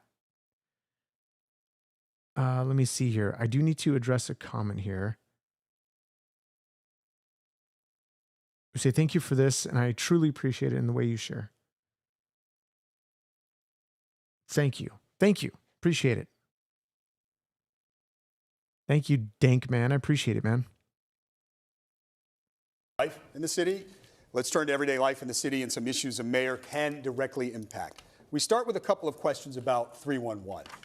The number New Yorkers call or text for non-emergency help. First off, have you ever called 311, and if so, for what? Mr. Mamdani? I called 311 for issues with my heating in my apartment, and I've spoken to New Yorkers time and time again who are frustrated by the fact that they can track their Uber Eats block by block, but when they call 311 for them to come to their apartment, it's just a question of hoping and praying that they do. There's no actual appointment. That's something that we would change. All right, Mr. Sliwa, have you ever called 311? You know, there used to be that song, 911 is a joke by Public Enemy. 311 is a joke. You can call it over and over and over again, and you never get a response. Have you? The analytics are when the operators talk to you, as I talk to them. Have you called? Yes, I've called them many times and gotten no response. Mr. Cuomo? Most citizens I talk to in the subways and streets never get good responses from 311. Short answer. Mr. Cuomo? I've heard a lot of complaints about 311, so I actually made a call to 311 myself to see if the complaints were bona fide. And I was dropped twice. Then they were going to send someone to help a homeless woman in distress, and no one showed up. You're all expressing frustration. Last year, 311 received 38 million contacts from New Yorkers, from calls to the website. Wanted to know if you had a sense across the 5 boroughs what the top 2 categories of complaints were. What do you think they were, Mr. Sliwa? Potholes, constantly potholes. People's undercarriages ripped out, ball bearings, alignments. Second one, top 2? Rats. Rats, okay. Oh, the city is flooded with rats. Mr. Cuomo, what do you think the top 2 complaints were? Homeless and trash rats. All right, Mr. Mamdani? I think it was housing and noise. Okay, so the answer is noise and illegal parking. And we're going to stick with quality of life. Rosarina? That's right, and let's talk about noise candidates because they fall into these 2 categories. First of all is the residential one, that's the neighbors and the loud music. And the second one is the street or sidewalk, everything with the loud construction and workers outside. So, Mr. Cuomo, as mayor, what can you do to help the city that never sleeps get a little bit of rest, Mr. Cuomo? Yeah, look, I think if the 311 system worked well, if there was actually contact with people, I think New Yorkers would get it. I think New Yorkers would be responsive. I think we have to change the ethos in this city, the ethic in this city. Right now it's toxic, it's divisive, everyone's angry at everyone. I think when we have public safety that's functional again, and New Yorkers are part of that system, I think they would be more cooperative than you think. Thank you very much. There's no proposal. Mr. Sliwa, how would you quiet a little bit the city that never sleeps? In the outer boroughs, I see problems all the time, quality of life issues. 18-wheel tractor trailers, RVs parked everywhere. Garbage that's not picked up and collected. In the city, we've seen trash cans taken away by the sanitation department, Jessica Tisch, when she was the commissioner. The quality of life has diminished noticeably. So naturally, people are going to revert to 311. Now, when I was there, I'll be honest, I didn't notice any heaping piles of trash. Again, the time that I was there was, I wouldn't say necessarily like completely clear. I do remember what I did there. However, I don't remember the nuances of the city in that to that extent, to where noticing trash all over the city. It seems to be a notable issue. Now, mind you, I was in downtown Manhattan near Central Park, so whether it's cleaner over there versus other places, I don't know. I'd like to know your guys' thoughts for those who actually do live in New York. But I don't know. I didn't notice. I think we were there for about a week, if I'm not mistaken. I honestly don't even remember how long we were there for. Could have been just a couple of days, to be honest, like maybe 3 to 4 days. I don't know. Just enough to miss trash day. Then for sure that would have been wild, absolutely wild. But I've seen all the videos online. Absolutely crazy. But it's important that a mayor be able to provide services to all the people. And they believe if quality of life is diminished, the next stop is sell your house and leave the city. And my goal is to improve and not move. Mr. Mamdani, your turn. What we've seen is one of the biggest sources of noise in this city is from congestion. And with the implementation of congestion pricing, we've actually seen noise complaints drop in the congestion zone. And so I would continue to find ways to ensure that we have reduced congestion across the city. And one of the ways is by making the slowest buses in America ones that are fast and free, so that New Yorkers can not only live a life of excellent quality of life, but also be able to get around this city without having to worry if they have $2.90 or soon to be $3 in their pocket, which is already out of reach for 1 in 5 New Yorkers. We have here the author of congestion pricing, and we have the apprentice of congestion pricing. Okay, we might I'm need the only candidate who's opposed to congestion pricing. Thank you. It has led to We might need to- storefronts we might need to closing place- because they don't have enough food. We need to move on, otherwise we Can I might have to just- place a call to 311 about candidates going over there a lot of time, okay? So we're going to move No on one's to there, don't worry. We're going to move on to illegal parking plaques in many neighborhoods. Recently, Councilmember Lincoln Ressler released a study that found 450 vehicles parked illegally during the day in downtown Brooklyn, many with fake or government placards. That's just one snapshot of the city, but you hear similar complaints everywhere. So how would you fix this specific situation? You'll have 30 seconds. Mr. Sliwa will begin with you. Well, obviously, placards have been abused consistently. You have people who've created fake placards. Not only that, you have people with fake license plates, paper plates. There's all violations against the Department of Transportation rules and regulations of where you can park a vehicle. There's just no enforcement. And that's because we don't have police. We have these e-bikes going up and down. We have the motorbikes. They're not following rules and regulations. They should be licensed. They should have a way of being identified. This way, enforcement Sliwa, can take place because people are terrified walking out into the streets. Mr. Mamdani, your plan for illegal parking? We have to showcase that accountability is true, whether for New Yorkers who are just living in this city or those who are working for this city. And the violation of traffic laws are violations no matter who is doing it, and to show that that accountability is something my city government's actually going to pursue. Okay. Mr. Cuomo. On the quality of life, you're right, is very, very important. On the placards, I would make it simple. I would recall all the city placards and reissue only those that are bona fide, period, on day one. On the quality of life issues, The worst thing that could happen is if the Assemblyman's proposal for legalizing prostitution went through. That would be terrible for the quality of life. He also doesn't want to enforce misdemeanors. We're getting to that, That's Mr. assault, larceny, et cetera.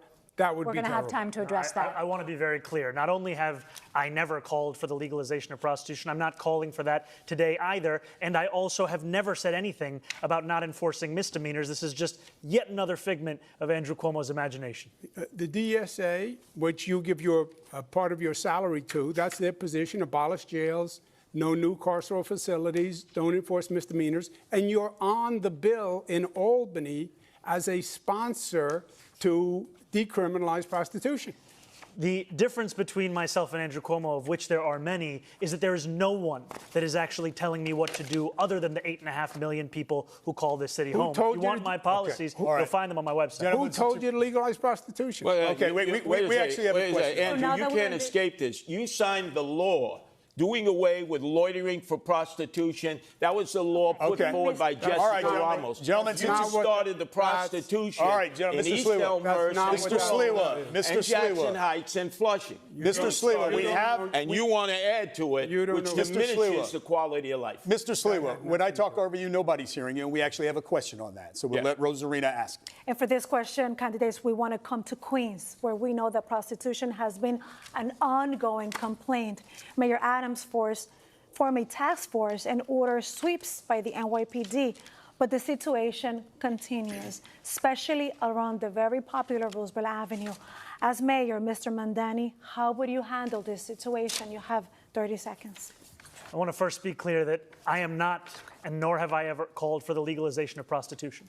And if you are happy with what's happening on Roosevelt Avenue, then you should vote for Andrew Cuomo, because his policy is to continue the exact same ones we've seen under Eric Adams. My policy is to actually take on sex trafficking, to have a zero tolerance for violence against women, and to follow the advice of district attorneys that we have here in New York City, the current Manhattan DA, the former Manhattan DA, the current Brooklyn DA, the former Manhattan DA having said that prosecuting women for prostitution is something that actually leads to less safety. And what we need to do is provide an economy Mr. of Mamdani, opportunity. just a quick clarification. So no legalization. How about Now, would you guys prefer them to not do this long of a debate? This is about 2 hours long.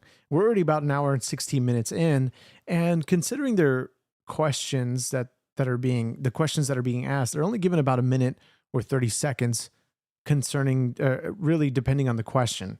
So I think I would like them to elaborate a little bit more rather than getting cut off. Of course, there are instances of follow-ups and, of course, rebuttals to some of the things the other candidates are saying, but I would like them more of a chance to explain a little bit more as to what they're trying to put out there as for their campaign. Now, regarding the quality of life in the subcategory that you see, that you don't see it on the stream. I'm going to say it. Hopefully YouTube doesn't ding me for it, but prostitution there on this sort of category. Is this a problem in your guys' cities, or mainly in the main, LA area, LA metro areas, or New York City areas? I personally have not seen that in my life. Personally, I thought this was a thing. Not being ignorant here, but it's generally something that I've only seen in movies. I haven't been in cities where this is prevalent.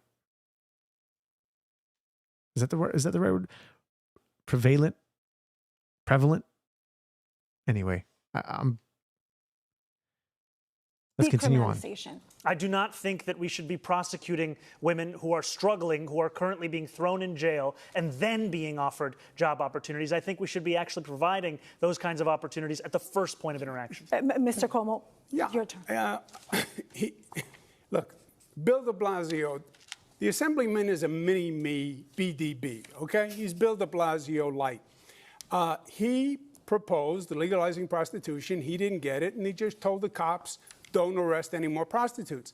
There is a bill in Albany that he signed that says the prostitution, that a woman who is a prostitute, that would be decriminalized. That is what the bill says. And that's what he said, if you listen very carefully. That would take Roosevelt Avenue and explode it, because it would make it legal for prostitutes. But real quick, how would you handle this situation? You have to enforce the law. It's illegal. I went to Roosevelt Avenue. I talked to the store owners. I talked to the neighbors. I walked down Roosevelt Avenue with prostitutes there at 9 o'clock in the morning. Your turn, Mr. Sliwa. I've dealt with this back in the 80s and 90s in Hell's Kitchen in Chelsea when they were overrun with open-air prostitution and Times Square. You don't go after the women. The women are the victims here. You lock up the Johns, you shame the Johns. You let everybody know about the Johns. The madams and the pimps need to be prosecuted to the full extent of the law. And these absentee landlords who knowingly rent their rooms, their apartments out for the use of prostitution, the Department of Buildings should come in, padlock the building, seize the building. Because many of these landlords live in Delray, Florida. They did back in the 80s and 90s when we did it in Chelsea and Times Square and Hell's Kitchen. And they're doing it again, and Thank you, there's Mr. no Sliwa. enforcement. That's why the prostitution. We're going to go to Sally now. Thank you, David. We're going to talk a bit about experience and beliefs. We've covered a lot of ground tonight, but we want to probe a bit deeper into each of your mindsets and how you'll approach governing as mayor. Mr. Cuomo, you have touted your experience on the campaign trail time and again, but you pretty squarely lost the Democratic primary to Mr. Mamdani, forcing you, a lifelong Democrat, to run as an independent. When you announced that decision, you said, quote, "When you get knocked down, learn the lesson and pick yourself back up." What lesson did you learn, and what do you feel it said about you, something you did wrong, something that you need to change about yourself? Yeah, I think in the primary campaign, I did not do enough on social media, which is a very effective medium now.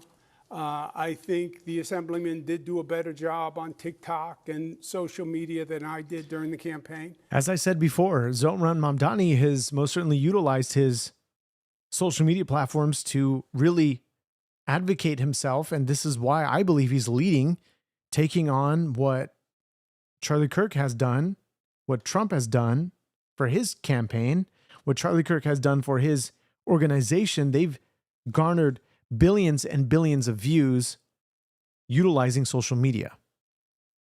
And that is changed. And by the way, I do want to end this poll here. If you guys want to get your votes in at the last moment, this is just how would you improve your quality of life? Noise, parking, reduced traffic, more police. The majority view, which is actually interesting concerning what a lot of people say in this chat when it comes to maybe police, or any more, or any more in the city in which they live. That's actually an interesting answer from many in the chat. Because if you get more police, you would essentially eliminate a lot of other issues that are bringing the quality of life down, such as noise, such as parking, and possibly reduce traffic for police to help traffic flow. I mean, that's not necessarily the main thing on their resume, but otherwise it could be utilized.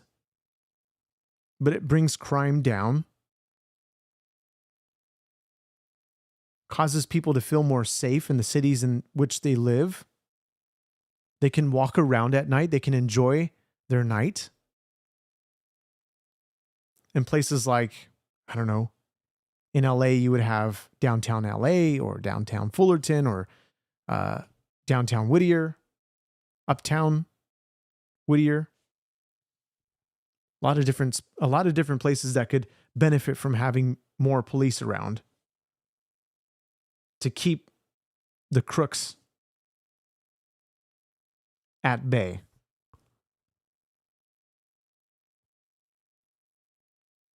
Yeah, partners I think are needed. From some of the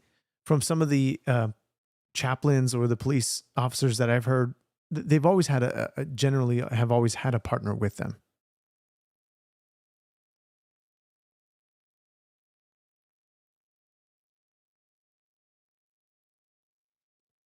So I'm going to end the poll here. 46% of you say more police, reduce traffic, 20% of you, noise, 20%, and the least being parking at 14%. 50 votes total.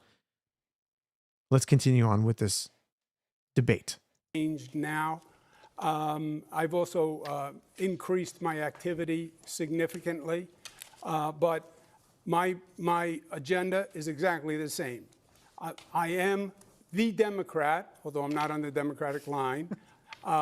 He is a Democratic socialist, called Barack Obama evil and a liar, didn't vote for Kamala Harris.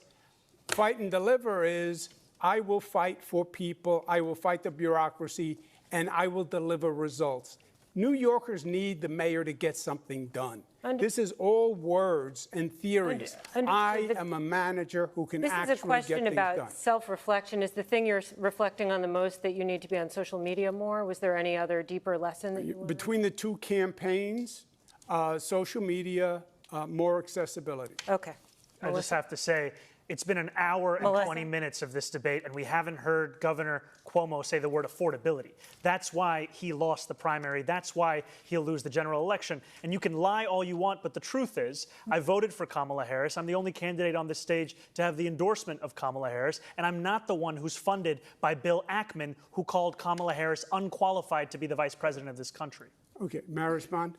Yes, brief response, please. There are a lot of New Yorkers who support me. And there are a lot of Jewish New Yorkers who support me because they think you're anti-Semitic. So it's not about Trump or Republican. It's about you. Do you think he's anti-Semitic, Mr. Cuomo?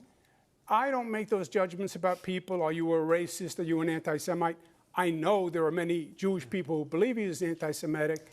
I believe not condemning the globalized Intifada, what he has said about Hamas. But Mr. I can Cuomo, see where they are inflamed. I'm sorry, I didn't mean to interrupt. I covered your speech in an Upper West Side synagogue where you said anti-Zionism is anti-Semitism. There is no difference. And you were talking about Mr. Mamdani. Is that not an allegation? No, I make that statement all the time. I wasn't referring to Mamdani. Okay, all right. Mr. Mamdani, a brief response, and then we have to move on. I have denounced Hamas again and again, and it will never be enough for Andrew Cuomo, because what he is willing to say, even though not on this stage, is to call me You say this guy would never go to a mosque, but he did. He actually, I did see Andrew Cuomo, who was trying to speak at a mosque, and all they did was speak over him and talk loudly, and they really didn't allow him to speak. Now, why that is, I don't know.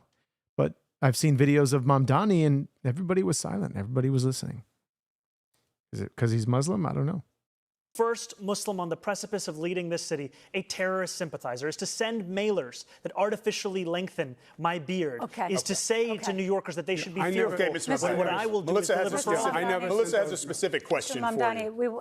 You are the Democratic nominee, and you're also a member, as we've been discussing, of a political organization that may be less familiar to New Yorkers, the Democratic Socialists of America, which believes in dismantling capitalism. New York City is the global headquarters of the finance industry. So how would you be the mayor of Wall Street and the DSA? You have 1 minute. I would be the mayor of this entire city.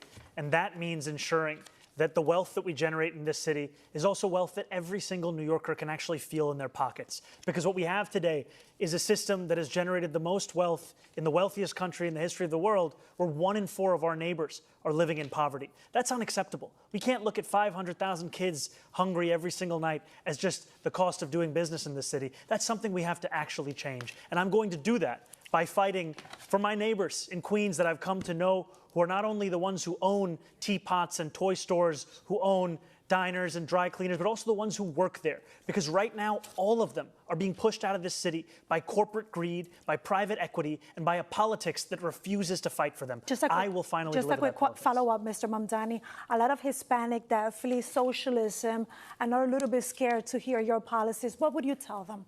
Well, I would first say that I wouldn't be here without the support of Latino New Yorkers, because it was the majority of their support that helped to make me the Democratic nominee. And what democratic socialism means is a belief in the dignity of each and every New Yorker and the responsibility city government has to deliver that dignity. That's why I'm speaking about childcare, because it's pricing out New Yorkers from the city. That's why I'm speaking about freezing the rent, because housing isn't a human right in the way that we practice our politics in this city. And that's why I'm talking about making buses fast and free, because 1 in 5 New Yorkers are being priced out of public transit today. They are not free. So, Mr. Sliwa, I would like to talk to you because you were here with us 4 years ago in the same stage for the general election debate, and you lost it. Why do you believe New York is ready to elect a Republican this time around? First off, did I not warn you 4 years ago that Eric Adams would be corrupt and we would have chaos? Did I not? Of course I did. And I get praised for that. Now I'm trying to get people to vote for me, not just on the Republican line, but also my wife, Nancy, who was the best thing that has ever happened to me, created the first ever independent Protect Animals line, which calls for no-kill shelters and putting animal abusers in jail. But the other thing that differentiates me from both of my adversaries is that I am opposed to the city of yes, which will destroy the residential neighborhoods. Both of them are for the city of yes. So when you vote for me, whether on the Republican line or the Protect Animals line, turn your ballot over and vote no on all those initiatives and referendums. Imagine, they've said, how can you, Curtis, a Republican, work with a Democratic majority in the council? Adrian Adams is in agreement with me. The Democratic city council people are in agreement with me. No to the city of yes, which will take your homes and provide you instead with lithium-ion battery warehouses next to your house, which are like mini Chernobyls. I'm the only candidate who is opposed to the city of yes. Thank you. I have a quick follow to that, Mr. Sliwa. How do you bring down costs if you don't build more housing? Oh, it's very simple to build housing. You just look in New York City.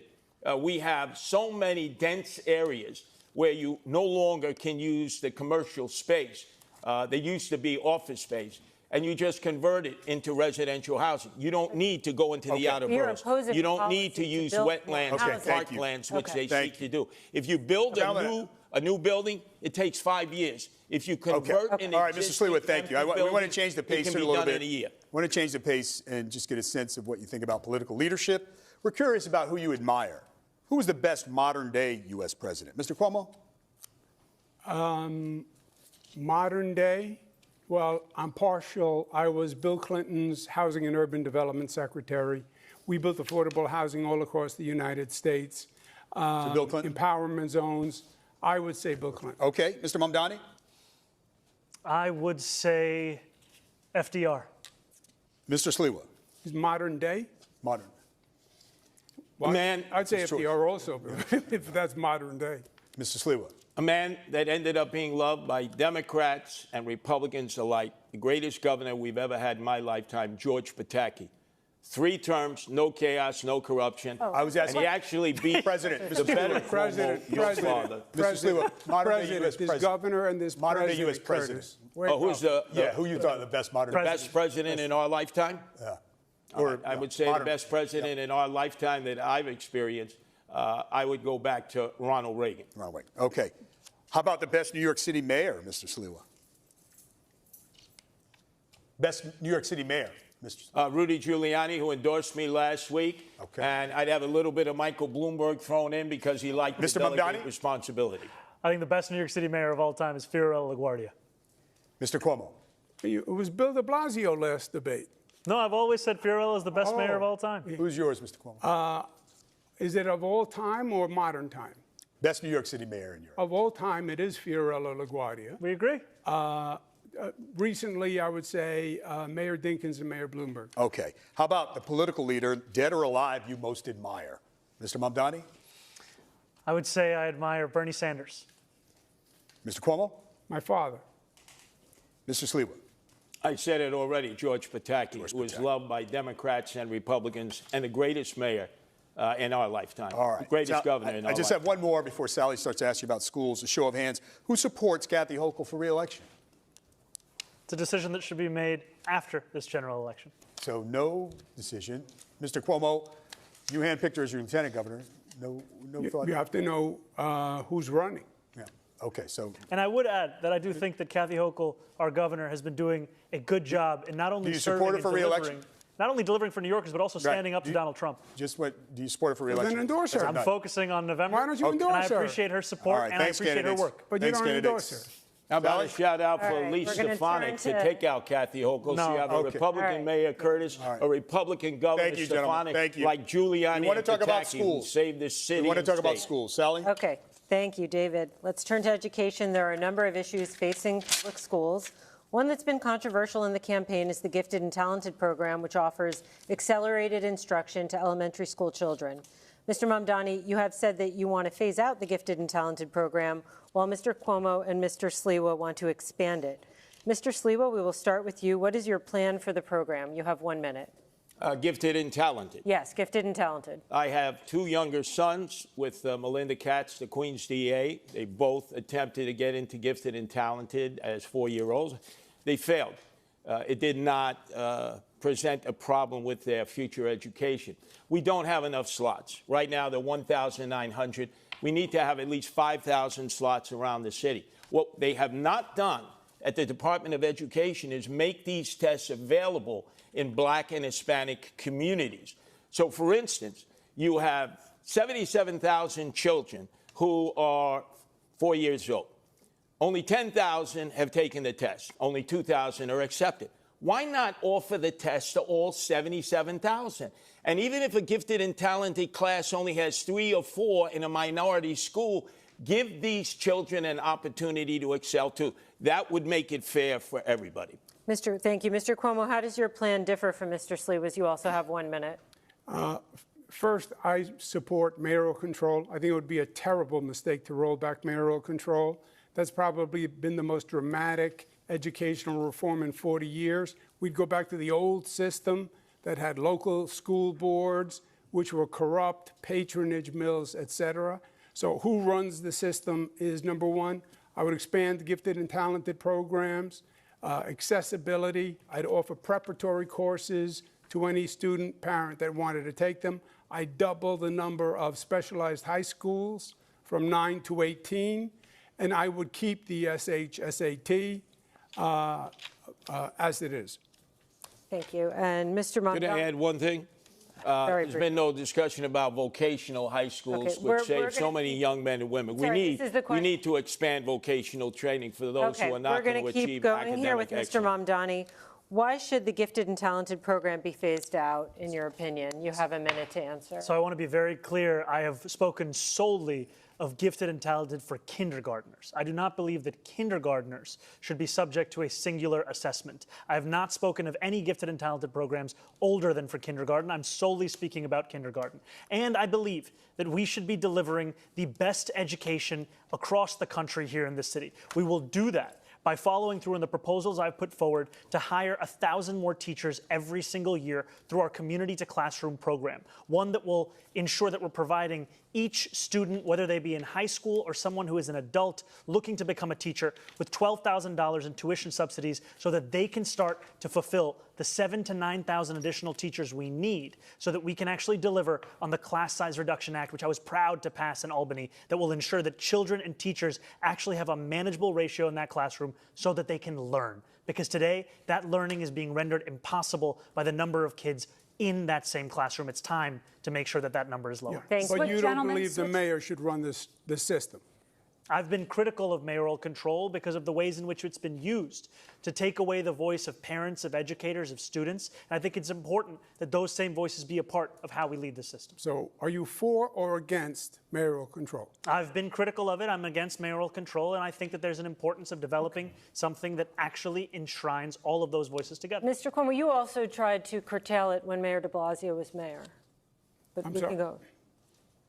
Did you hear what she said? No. I was saying you proposed a curtailment of mayoral control when Mayor de Blasio was mayor during There's negotiations. been multiple modifications of mayoral control over But the years. some proposed curtailment at your hand. So if you are such a champion of it tonight, No, I think it's worth pointing I never out. proposed reversing mayoral control. No, shortening the duration of time he would have control of schools. Yes, for renewal. The renewal Mr. Mamdani, period. how much Counter control to of what you're schools, saying. Mr. Mamdani, how much control of schools would you be giving up? Is it just a sharing arrangement? I know you want to share with the districts and with parents. How many of you that actually live in New York are finding this at all, this debate at all helpful to understand who you are going to vote for? Now, I do understand that somebody is, I think it's James Arnold who's saying, you know, we welcome our first Muslim mayor. Do you actually find this debate helpful at all to understand their policies, to understand their positions, as they're only given such a short time to talk about what they actually believe, where they want to turn or steer New York in the right direction? Now, what sort of powers will they have, or, what sort of, how they will work with the governor of New York? Governor Hochul, is that the name they mentioned? This is all sort of fascinating to just keep looking at and understanding, because one, look, from California, looking from the outside, trying to understand the point of view of those who actually do live in New York, hoping for Mamdani or hoping for Curtis. Those are really the only two that I've seen. Let's go Sharia law. That's wild. Mamdani is the only one giving ideas and solutions. NYC is so screwed. So there's a mixed bag of those who actually, I'm not sure if either of you two live in New York.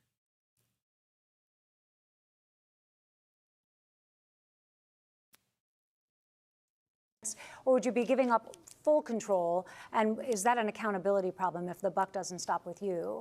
I think the mayor needs to retain the accountability so that New Yorkers know exactly who they can come to when they have critiques. And I think we also have to develop a system where we don't have what we saw just recently, where you have hours and hours of parents and teachers and students testifying only to be overruled without any consideration by the panel on Thank you. Mr. Mamdani, I have to move on. Switching now, it's a question for all three of you. Switching to students with learning challenges. Parents of students with dyslexia, ADHD, and autism are very well aware of the fact that the school system in New York City is not doing enough to meet their children's educational needs. How will you help these parents and students? We know that Mayor Adams has expanded evaluations specifically for children with dyslexia. It was an issue close to his heart, but what would you do more broadly, Mr. Mamdani?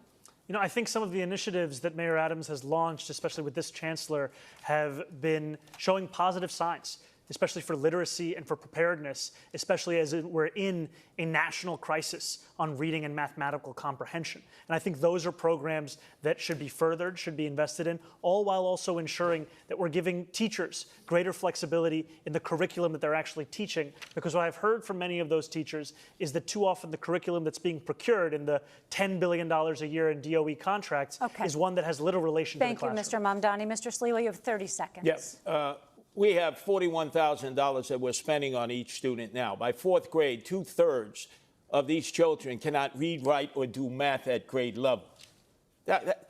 We should be. I will say that I do think that we will only have to see if whoever gets elected actually delivers on the promises that they make. So far, the only ones that are delivering promises on what they made during their campaign is President Donald Trump. When we talk about the increase of deportations, when we talk about peace or peace through strength, a lot of you have opposing views to Donald Trump, and I understand. But he's done more in his first year than many presidents have done in their first. Even in the first, when we look at the first 100 days, we had that conversation. You can look back at the live show that I did, I think titled First 100 Days and Counting, or 100 Days and Counting, something like that. We might have covered some of those things that he did when we compare that to, say, Barack Obama or Joe Biden. Mayor Adams has made progress on the evaluations and services for children who require special needs and assistance, but obviously we have to do more. So we have another question about improving schools. And in the last year, the schools enrolled more than 36,000 migrant students, many learning English for the first time. From class size to bilingual teachers, that puts a big strain in the system. This is going to be Mr. interesting. Cuomo, what can you do to help migrant students, but also the staff? You have 30 seconds. Well, first, I think it was wrong of the state to put so many migrants in New York City. New York City had the overwhelming majority of migrants. But they're already here.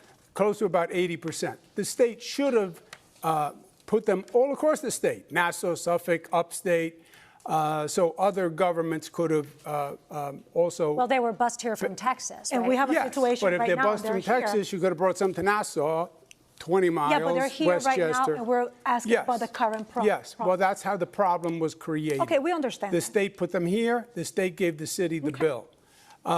It has now increased the challenge in our education system. The state is going to have to help financially. So you didn't answer the question, Mr. Mamdani, is your chance. You know, when I spoke about our community to classroom program, the importance of it is not just bringing in 1,000 more teachers every year. It's also that we would bring in a number of more bilingual educators. Because what we've heard from a number of adults who have taught in other countries, now live in New York City, is the process by which they get their certification approved to teach here is one that is onerous and one that is actually pricing many of them out.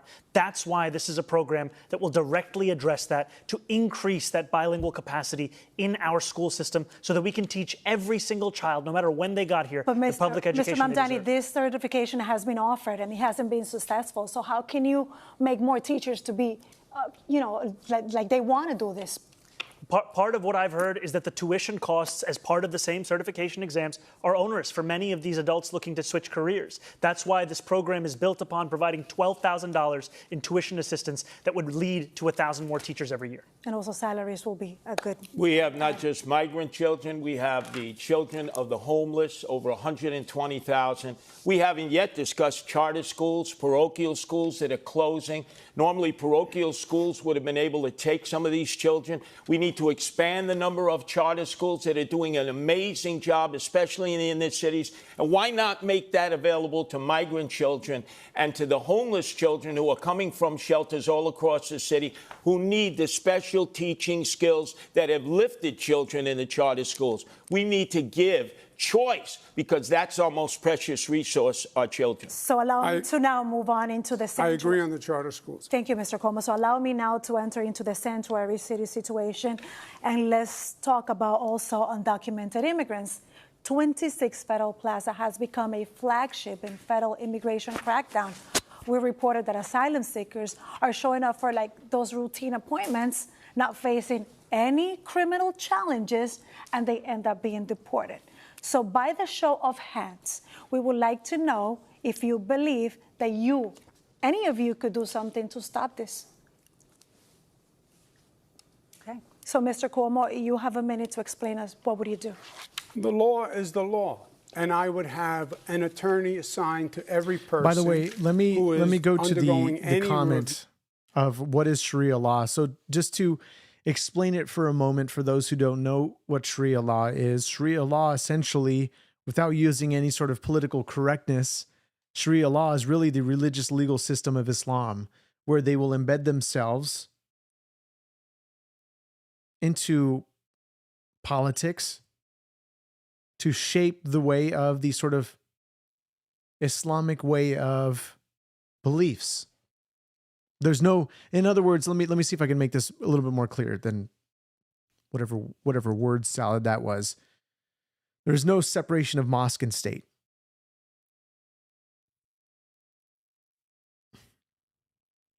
But it's applied by many different aspects of,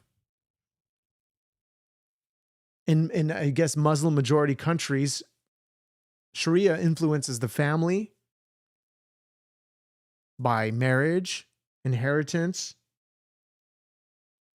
But in theocracies like Iran or Afghanistan, under the Taliban, and historically in Saudi Arabia, Sharia is enforced as state law.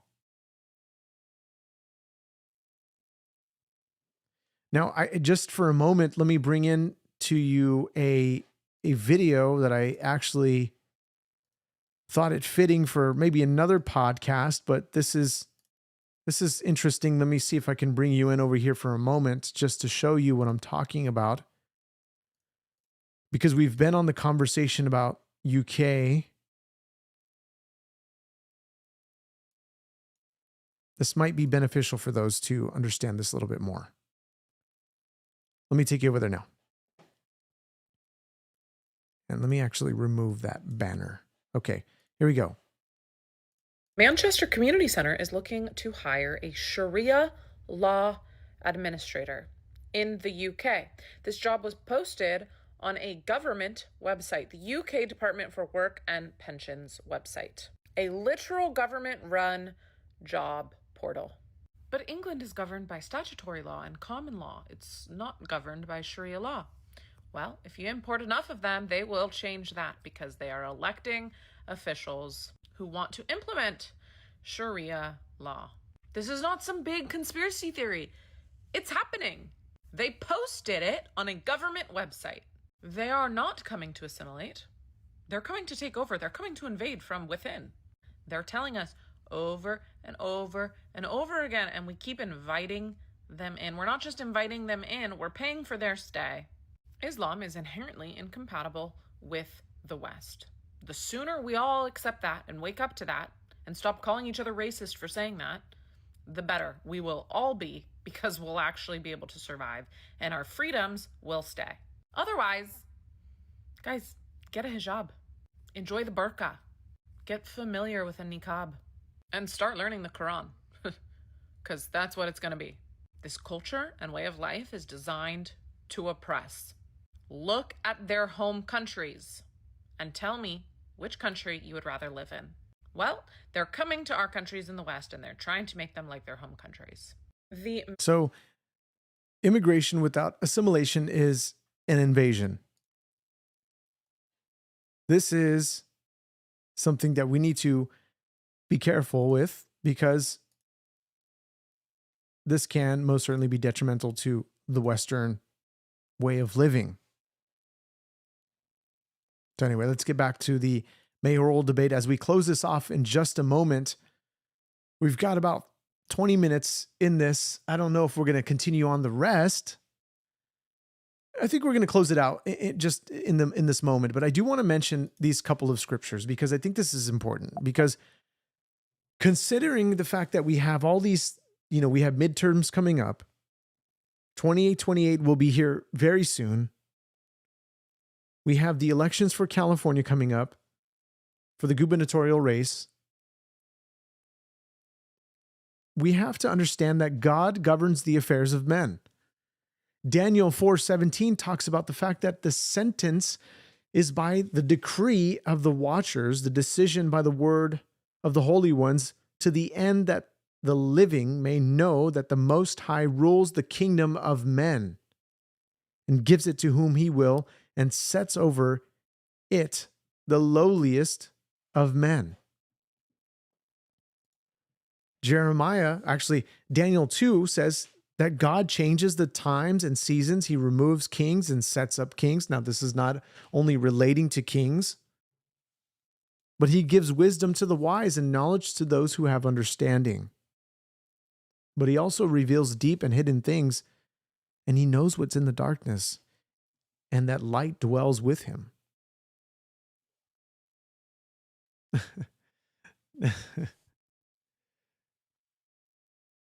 That's kind of funny. New York 2001, never forget. New York 2025, we forgot. Oh, that's pretty harsh. That is pretty harsh. Okay. All right. Jeremiah 29 says, but seek the welfare of the city which I have sent you into exile, and pray for the Lord on its behalf, for in its welfare you will find your welfare. I didn't realize that this channel was hosted by a Christian grifter. Peace. So as soon as you hear anything regarding Christianity or regarding the scriptures, you call peace and you leave. Instead of actually hearing anything that I have to say, but countries in their backed Trump's ceasefire deals less than a week ago, most of them spoke out in support of Trump and his peace efforts. You're being willfully ignorant. Ignorant about what?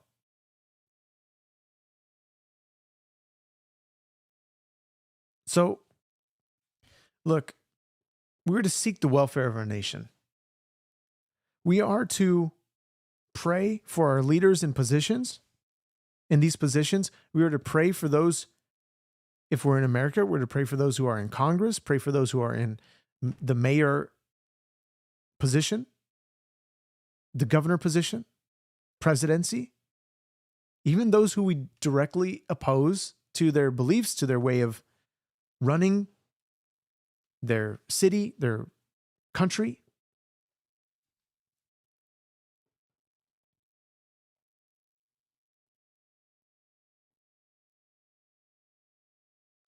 By the way, YouTube Punk, you don't realize that many in Egypt and many in the Middle East applauded and were having parades and exchanging gifts in the streets after 9/11. Many of them Muslim. Is this not is this something that you don't know? I mean, even the fact that they had, oh gosh, we'll have to go to that before we go off on a tangent. But otherwise,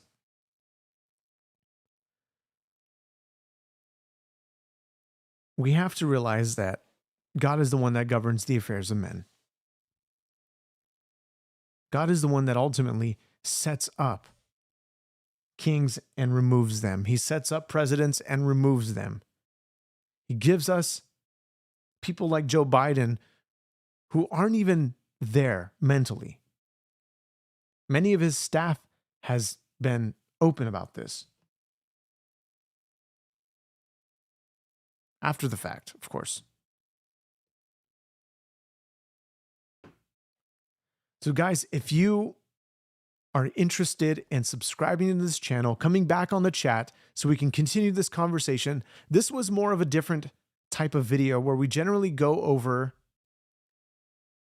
other types of topics. This was mainly focusing on this mayoral debate.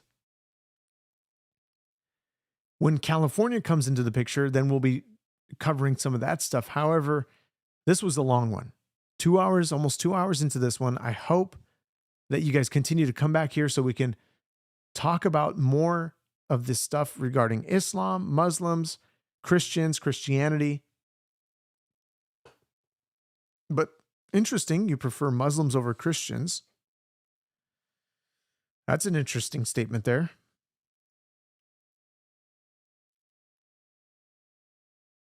I'm not really sure how Muslims, at least in the slightest, contribute to Western society at all, or into the betterment of their nation.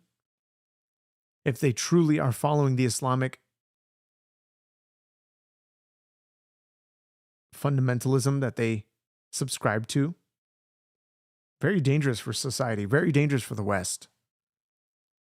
That the West doesn't even understand, Jerry, good night. The West doesn't understand how the Middle East operates when it comes to Islamic ideas.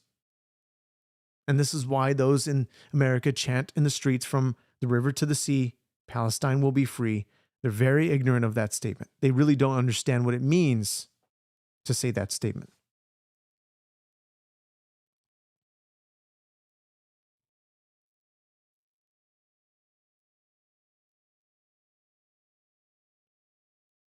I appreciate it, Real Caesar. You say you won't subscribe yet, but I'm sure the algorithm will get me back here someday. Probably.